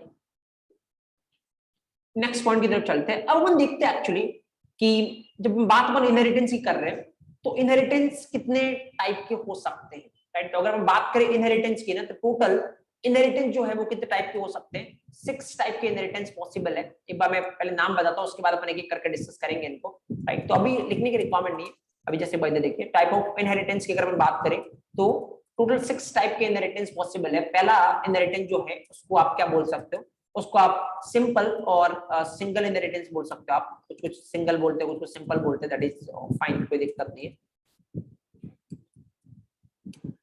Okay, second category का जो inheritance है that is what, multi level inheritance. Okay, third जो category है that is hierarchical inheritance, hierarchical inheritance. Number 4 जो है that is hybrid inheritance, hybrid inheritance में भी आपने नाम सुना हो, बट अभी हम देखेंगे एक्चुअली क्या क्या वर्क करता है hybrid inheritance. Number 5 that is what, multiple inheritance. And number 6 last is what, cyclic inheritance, cyclic inheritance. देखो यहाँ पे 6 इनहेरिटेंस के नाम मैंने लिखे हैं, सिंपल और single, multi level, hierarchical, hybrid, multiple and then cyclic. मैं क्या बोल रहा हूँ, ये जो ऊपर वाले 4 इनहेरिटेंस आपको दिख रहे हैं, क्वेश्चन इनमें से इतने नहीं पूछे जाएंगे। अगर बहुत ही बेसिक इंटरव्यू में आप रिप्रेजेंट कर रहे हो तो maybe there is chance कि उसके बाद पूछने को कुछ नहीं हो तो आपसे पूछ ले मल्टी लेवल क्या होता है, हायरार्किकल क्या होता है, but there is very less chance कि अगर आप किसी अच्छे लेवल के इंटरव्यू को रिप्रेजेंट करोगे तो ऊपर वाले 4 में से कोई क्वेश्चन आपसे पूछा जाए, क्योंकि बहुत बेसिक होते हैं, लगभग सबको पता होता है। जो क्वेश्चन आपसे पूछे जा सकते हैं अच्छे लेवल के इंटरव्यू में वो एक्सट्रीम इंपॉर्टेंट है ये 2, कौन सा, मल्टीपल और साइक्लिक। ऐसा क्यों, और यहाँ से क्वेश्चन इतने क्यों पुटअप हो सकते हैं उसके बारे में डिस्कस करेंगे। इन दोनों में से भी सबसे ज्यादा जो इंपॉर्टेंट है वो ये, मतलब ये मान के चलो आप ये इतना इंपॉर्टेंट है मल्टीपल इनहेरिटेंस कि अगर इनहेरिटेंस पे आपसे एक भी क्वेश्चन किया गया तो पहला क्वेश्चन वो ये होगा इस पे, मल्टीपल इनहेरिटेंस पे। अब इतना इंपॉर्टेंट कैटेगरी में डालने का रीजन क्या है, इतना इंपॉर्टेंट क्यों बनता है जावा में मल्टीपल इनहेरिटेंस, बात करेंगे अपन इसके रिगार्डिंग।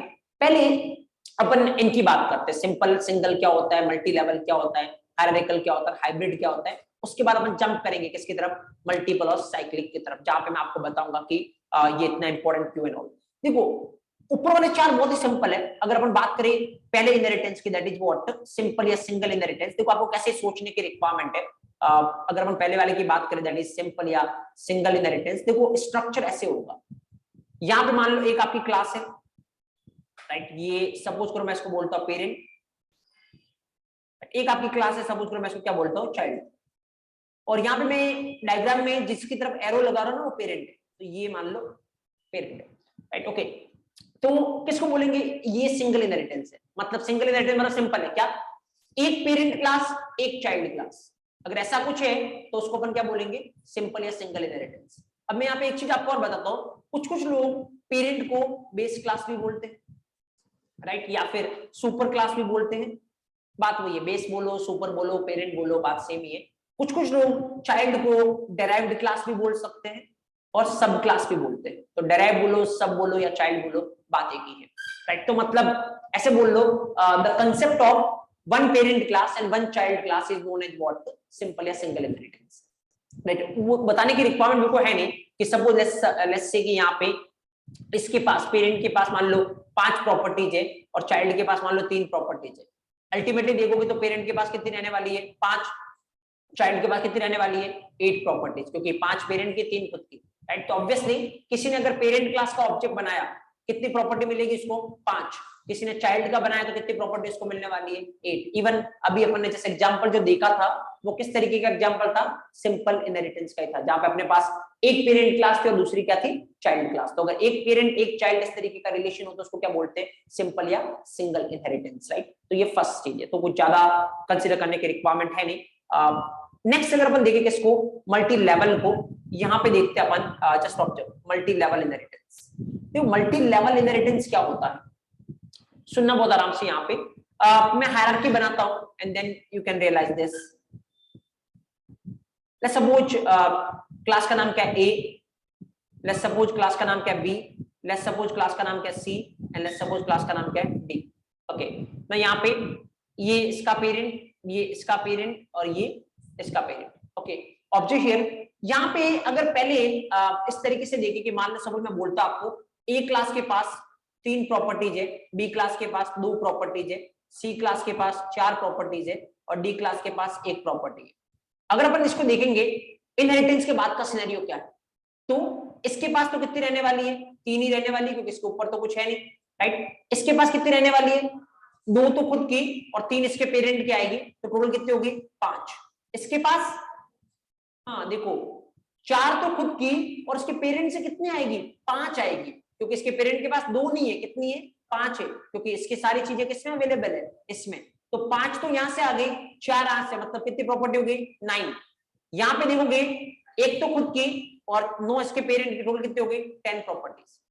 मतलब अगर आप सबसे नीचे कौन है, डी, अगर आप डी क्लास का ऑब्जेक्ट बनाते हो तो वो डी की प्रॉपर्टी को भी एक्सेस कर सकता है, सी की भी, बी की भी, ए की भी, क्योंकि देखो सारी प्रॉपर्टी किसमें अवेलेबल है, डी में, जो सबसे नीचे। अगर आप सी का ऑब्जेक्ट बनाते हो तो आप किसकी कर सकते हो, सी की कर सकते हो, बी की कर सकते हो, ए की कर सकते हो, डी की नहीं कर सकते, क्योंकि चाइल्ड है डी, तो चाइल्ड की प्रॉपर्टी पेरेंट में अवेलेबल नहीं होती है। अगर आप बी का बनाते हो तो बी की कर सकते हो और ए की कर सकते हो, ए का बनाते हो तो ओनली ए की ही कर सकते हो। तो ये लेवल में इनहेरिटेंस चल रहा है, इसको क्या बोलते हैं, मल्टी लेवल। अगर आपको डेफिनेशन फॉर्म में क्रिएट करना ही तो आप कैसे करोगे, सिंपल, देखो मल्टी लेवल में क्या होता है ना, जो सबसे ऊपर की क्लास होती है उसको ऑब्वियसली आप पेरेंट बोलो या क्या बोलो, बेस क्लास बोलो, जो भी है, और नीचे जो सबसे नीचे होती है उसको आप डेराइव बोलो या फिर सब क्लास बोलो या फिर चाइल्ड बोलो। बीच में जो होती है इनको बोलते हैं intermediate base class, intermediate base class. अब सवाल ये है कि बीच वाले को, ऊपर वाले को तो पेरेंट बोल रहे हो, नीचे वाले को चाइल्ड बोल रही है, तो समझ में आता है, बट इस बीच वाले को एक्चुअली आप इंटरमीडिएट बेस क्लास क्यों बोल रहे हो, सिंपल है। इंटरमीडिएट बेस क्लास वो क्लास होती है जो किसी सिनेरियो में तो पेरेंट की तरह काम कर सकती है और किसी सिनेरियो में चाइल्ड की तरह काम कर सकती है। मतलब जैसे अगर इस वाले डायग्राम को देखोगे, अगर इस वाले डायग्राम को आप देखते हो, यहाँ पे ए क्लास क्या है, पेरेंट, बी क्लास क्या है, चाइल्ड। तो मतलब यहाँ पे अगर बी क्लास को देखो, बी क्लास किस तरीके से काम कर रही है, चाइल्ड के तरीके से। अगर यही आप इस वाले डायग्राम की बात करोगे तो यहाँ पे बी क्लास कैसे काम कर रही है, पेरेंट के तरीके से, राइट। तो मतलब कभी तो बी क्लास चाइल्ड की तरह काम कर सकती, कभी पेरेंट की तरह काम कर सकती, इसलिए न तो मैं इसको परमानेंट पेरेंट बोल सकता हूं, ना मैं इसको परमानेंट चाइल्ड बोल सकता हूं, मैं इसको बोलूंगा इंटरमीडिएट बेस क्लास। मतलब कभी तो ये बेस हो सकती है, कभी ये क्या हो सकती है, डेराइव हो सकती है, चाइल्ड हो सकती है, राइट। सेम विद द सी, सी देखो, अगर बी और सी वाला डायग्राम देखोगे, सी कैसा काम कर रही है, चाइल्ड, और अगर सी और डी वाला डायग्राम देखोगे, सी कैसा काम कर रही है, पेरेंट। दैट्स व्हाई सी भी किसमें आएगा, इंटरमीडिएट बेस क्लास में। नीचे का देखो डी, अब कोई सा भी डायग्राम देख लो, डी हमेशा क्या है, चाइल्ड डी है, तो दैट इज अपन बोल सकते हैं प्योर चाइल्ड या डेराइव्ड। तो कोई सा भी डायग्राम देखो, ए हमेशा क्या है, पेरेंट ही है, तो प्योर पेरेंट या प्योर बेस आप बोल सकते हो इसको, राइट। तो अगर आपको मल्टी लेवल पे डेफिनेशन देनी है, देखो खाली सिनेरियो ध्यान रखो, डेफिनेशन याद करने की रिक्वायरमेंट नहीं, मल्टी लेवल की देनी है तो the concept of one base class, one derived class and multiple intermediate base classes comes under multi level inheritance. इसको अपन क्या बोलेंगे, multi level inheritance, fine, okay। Now तीसरा अगर अपन देखें कौन सा इनहेरिटेंस, हायरार्किकल, राइट, जो नाम था, तो फिर अगेन ये बहुत सिंपल है। देखो तीसरा इनहेरिटेंस जो है वो हायरार्किकल। यहाँ मैं एक बार डायग्राम बनाता हूँ, आप बताना कि क्या कुछ इसको बोल सकते हो। देखो आराम से देखना, यहाँ पे मैंने लिखा, मान लो सपोज ए, राइट, ओके, यहाँ पे मैं लिख रहा हूँ बी और यहाँ पे मैं लिख रहा हूँ सी, राइट। डायग्राम कुछ ऐसा है। अगर आप बताओ कि यहाँ पे अगर आपको डेफिनेशन बनानी हो तो आप फिर किस तरीके की डेफिनेशन बनाओगे। देखो यहाँ पे जो ऑब्वियसली ये ऊपर वाली जो क्लास है उसको तो आप क्या बोलोगे, बेस क्लास, पेरेंट क्लास, जो बोलना बोलिए, लेट्स से बेस क्लास। नीचे वाले दोनों को आप क्या बोलोगे, डेराइव्ड क्लास, क्योंकि कोई सा भी डायग्राम देख लो, बी और सी कैसा काम करेंगे, चाइल्ड का ही काम करेंगे, तो ऑब्वियसली नीचे के दोनों को क्या बोलोगे, डेराइव्ड क्लास। तो अगर यहाँ से डेफिनेशन बनानी है तो आप क्या बना सकते हो, the concept of one parent and multiple child coming under what, hierarchical। But चलो ये नॉर्मल फ्रेशर लेवल पे तो ठीक है, बट थोड़ा अगर आप एडवांस लेवल पे देखोगे तो जो डेफिनेशन है वो करेक्ट नहीं है। द रीजन इज क्योंकि एक बार पीछे जाके देखते हैं अपन वापस से, एक बार अगर आप पीछे जाके देखोगे तो यहाँ पर भी ऐसा तो बोल ही सकते हो ना, the concept of one parent class and multiple child. क्योंकि यहाँ पे देखो जैसे डी की अगर बात करेंगे, ए की, तो ए के कितने चाइल्ड है, 3, B, C and D. But यहाँ पे ध्यान रखना, देयर आर टू थिंग्स, एक होता है डायरेक्ट चाइल्ड और एक होता है इनडायरेक्ट चाइल्ड। अगर आप बोलोगे ए की डायरेक्ट चाइल्ड कितने हैं, तो एक ही है, कौन सा, बी। बट इनडायरेक्ट चाइल्ड कितने हैं, सी और डी, दो इनडायरेक्ट चाइल्ड, राइट। अगर आप बोलोगे बी का डायरेक्ट पेरेंट कौन है, ए, या फिर अगर आप बोलोगे सी का डायरेक्ट पेरेंट कौन है, बी। बट अगर आप बोलोगे सी का पेरेंट कौन है, बी भी पेरेंट और ए भी पेरेंट, क्योंकि ए की प्रॉपर्टी भी तो सी में अवेलेबल हो रही है, इसका मतलब सी का पेरेंट ए भी है, लेकिन सी का पेरेंट ए डायरेक्ट नहीं है, किसके थ्रू पेरेंट है ये, बी के थ्रू। तो अगर डायरेक्ट पेरेंट देखोगे तो बी, इनडायरेक्ट देखोगे तो कौन रहने वाला है यहाँ पे, ए। तो फिर यहाँ पे आप जब डेफिनेशन दो ना, थोड़ा उसको अगर अच्छे तरीके से इसको रिप्रेजेंट करना चाहो तो आपको ये बोलने की रिक्वायरमेंट है, the concept of one base class and multiple direct derived class, या concept of one parent class and multiple direct child classes comes under what? Hierarchical inheritance. Fine. अब ये बताने की तो रिक्वायरमेंट है नहीं कि सपोज करो मान लो यहाँ पे इस A के पास सपोज 3 प्रॉपर्टीज है, B के पास 2 प्रॉपर्टीज है और C के पास मान लो 4 प्रॉपर्टीज है। तो अगर अपन देखेंगे A के पास लास्ट में कितनी प्रॉपर्टीज है? 3। ओके, B के पास कितनी प्रॉपर्टीज है? 2 तो खुद की और 3 किससे आ रही है? A से। तो कितना हो गया टोटल? 5। अगर आप देखोगे C के पास 3 तो A की, 4 खुद की, टोटल कितनी हो गई? 7। तो अगर आप B का ऑब्जेक्ट बनाओगे किसकी किसकी प्रॉपर्टी को यूज कर सकते हो? एक तो B को, एक इसको, A को। अगर आप A का बनाओगे तो ओनली A को, C का बनाओगे तो एक तो C की, एक A की। क्या B की कर सकते हो? नहीं, क्योंकि B और C में कोई रिलेशन है नहीं, राइट। तो ऑब्वियसली हायरार्किकल मतलब इस तरीके से कुछ स्ट्रक्चर, उसको किस कैटेगरी में डालोगे आप? Hierarchical, right. एक और इनहेरिटेंस जो बचता है, तो ये सब सिंपल सिंपल है, कुछ है नहीं इनमें। एक और बचता कौन सा? हाइब्रिड।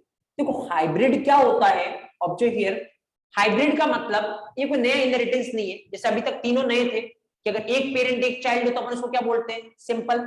अगर एक पेरेंट एक child multiple intermediate based classes क्या बोलते हैं? Multi level.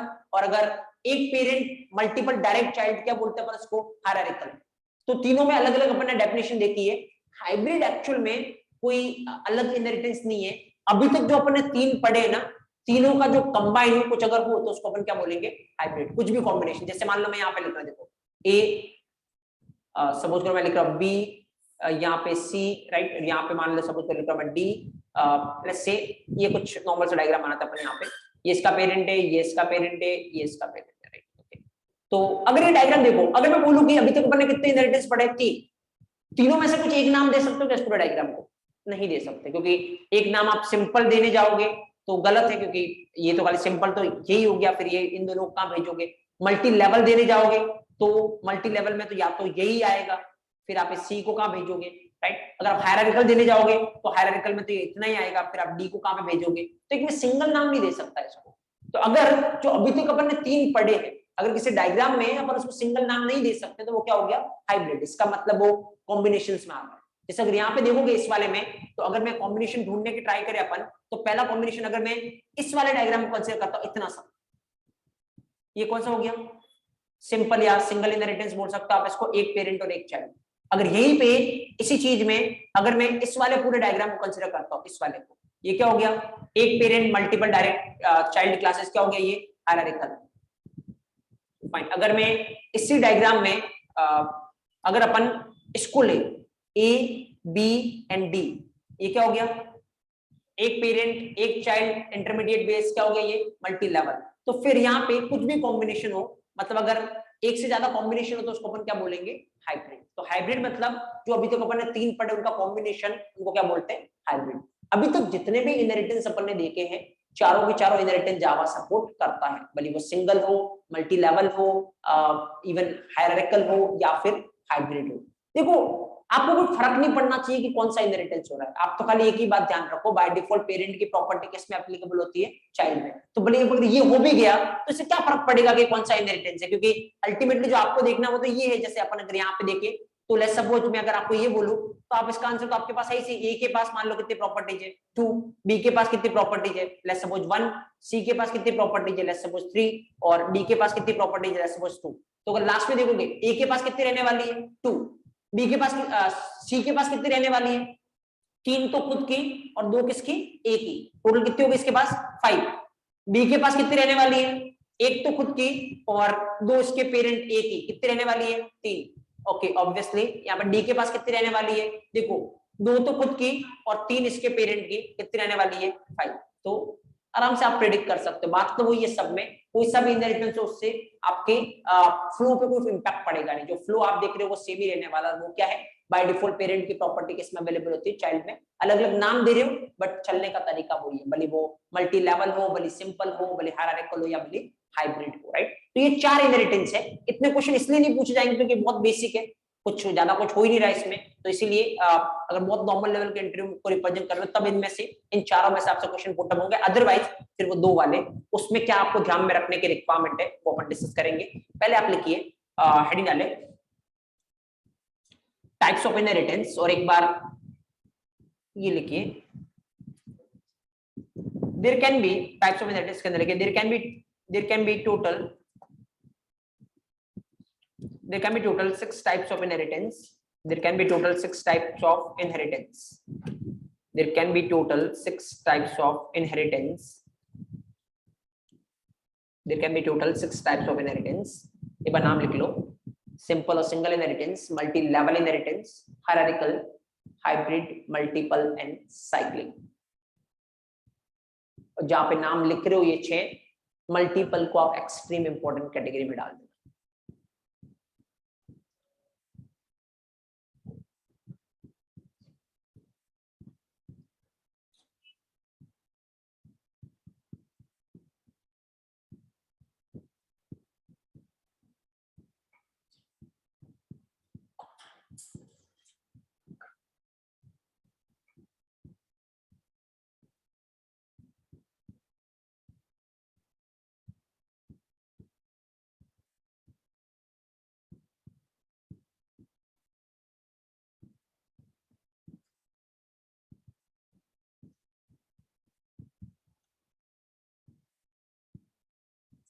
और उसके बाद नंबर फर्स्ट हेडिंग डालिए सिंपल और सिंगल इनहेरिटेंस. ये लिखने के बाद नंबर फर्स्ट आप हेडिंग डालिए सिंपल और single inheritance.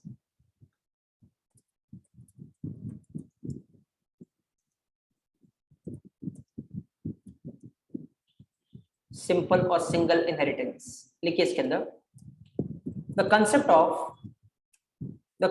Of one parent class, the concept of one parent class and one child class, the concept of one parent class and one child class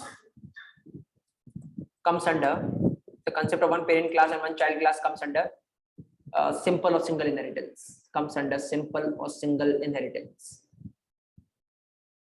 The concept of one parent class and one child class comes under simple or single inheritance,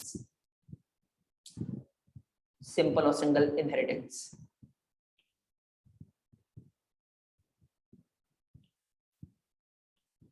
The concept of one parent class and one child class comes under simple or single inheritance.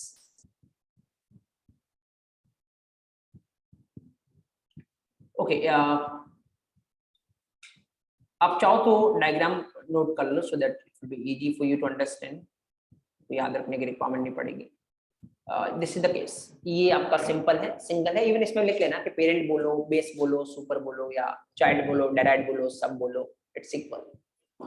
कोई difference है नहीं.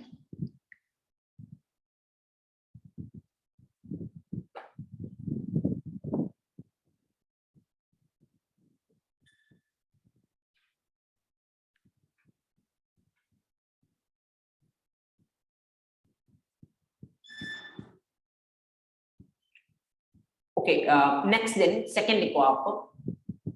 Second heading डालो multi level inheritance. Second heading डालो multi level inheritance. इसके अंदर लिखिए आप multi level के अंदर लिखिए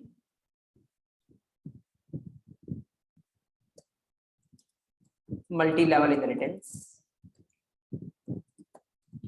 इसमें लिखिए the concept of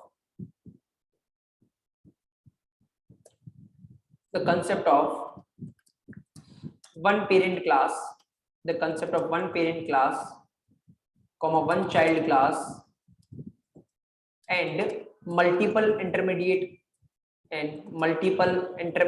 base classes, multiple intermediate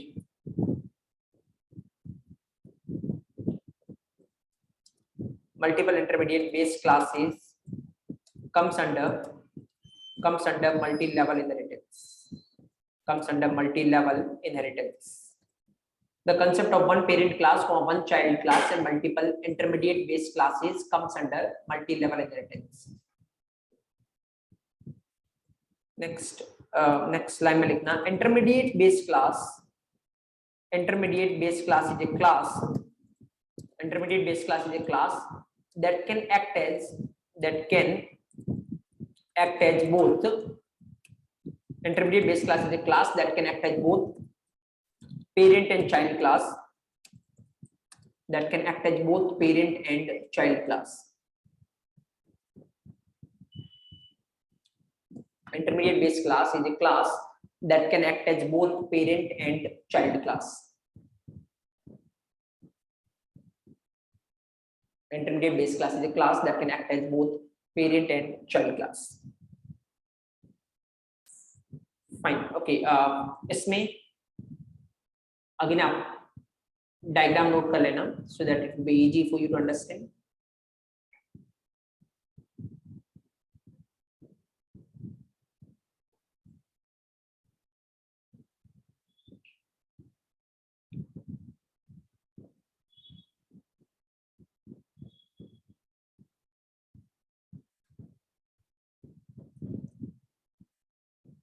okay so diagram आप नोट कर लेना यहाँ पे ये वाला अगर बात करें मल्टी लेवल की तो this is a thing right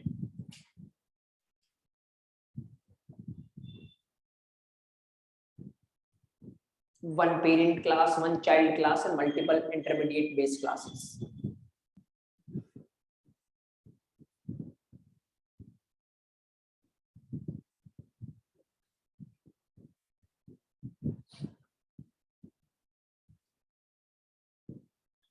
Okay, next one then, number third आप heading डालिए hierarchical inheritance.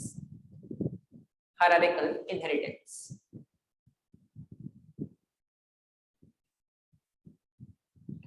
इसके अंदर लिखिए number third one hierarchical inheritance. इसके अंदर लिखिए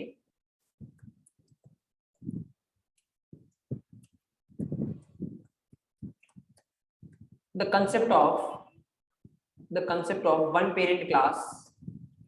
The concept of one parent class, the concept of one parent class and multiple direct child classes. The concept of one parent class and multiple direct child classes comes under hierarchical inheritance. The concept of one parent class and multiple direct child classes comes under hierarchical inheritance. The concept of one parent class and multiple direct child classes comes under hierarchical inheritance, right? आप लिख लीजिए यहाँ पे example, and that is this one, so that you'll get it. This is what hierarchical. यहाँ पे एक base class है या एक parent class है, multiple direct child classes.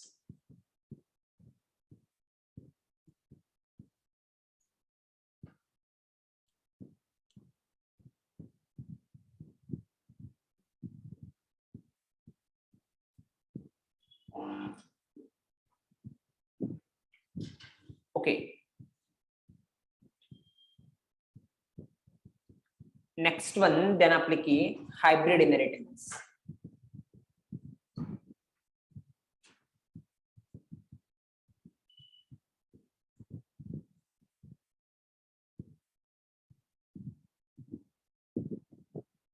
Next one लिखिए hybrid inheritance. लिखिए इसके अंदर number fourth hybrid inheritance.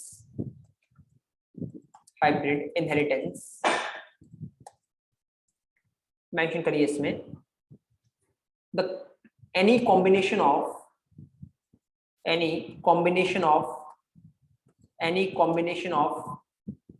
single comma multi-level, any combination of single comma multi-level comma hierarchical inheritance, any combination of single comma multi-level comma hierarchical inheritance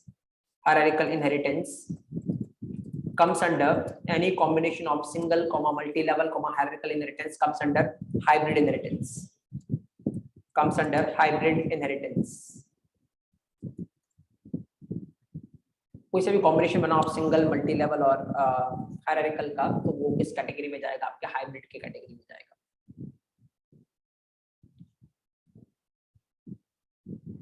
Any combination of single comma multi level comma hierarchical inheritance comes under hybrid inheritance.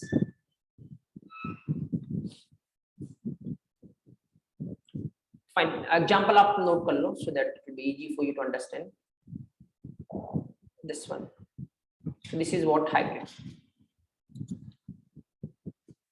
कोई सा भी combination, जरूरी नहीं कि तीनों आने चाहिए, even though भी आ रहे तो that is hybrid. मतलब अगर आप सिंपल मल्टी लेवल और हायरार्किकल में से कुछ इसको नहीं बोल सकते तो इसका मतलब वो क्या है?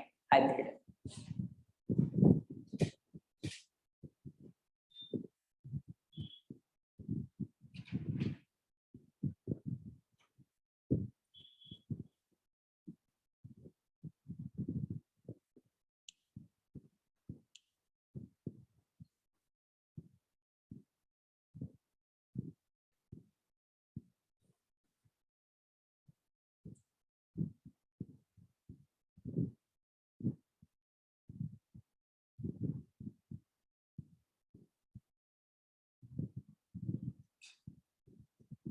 Fine okay.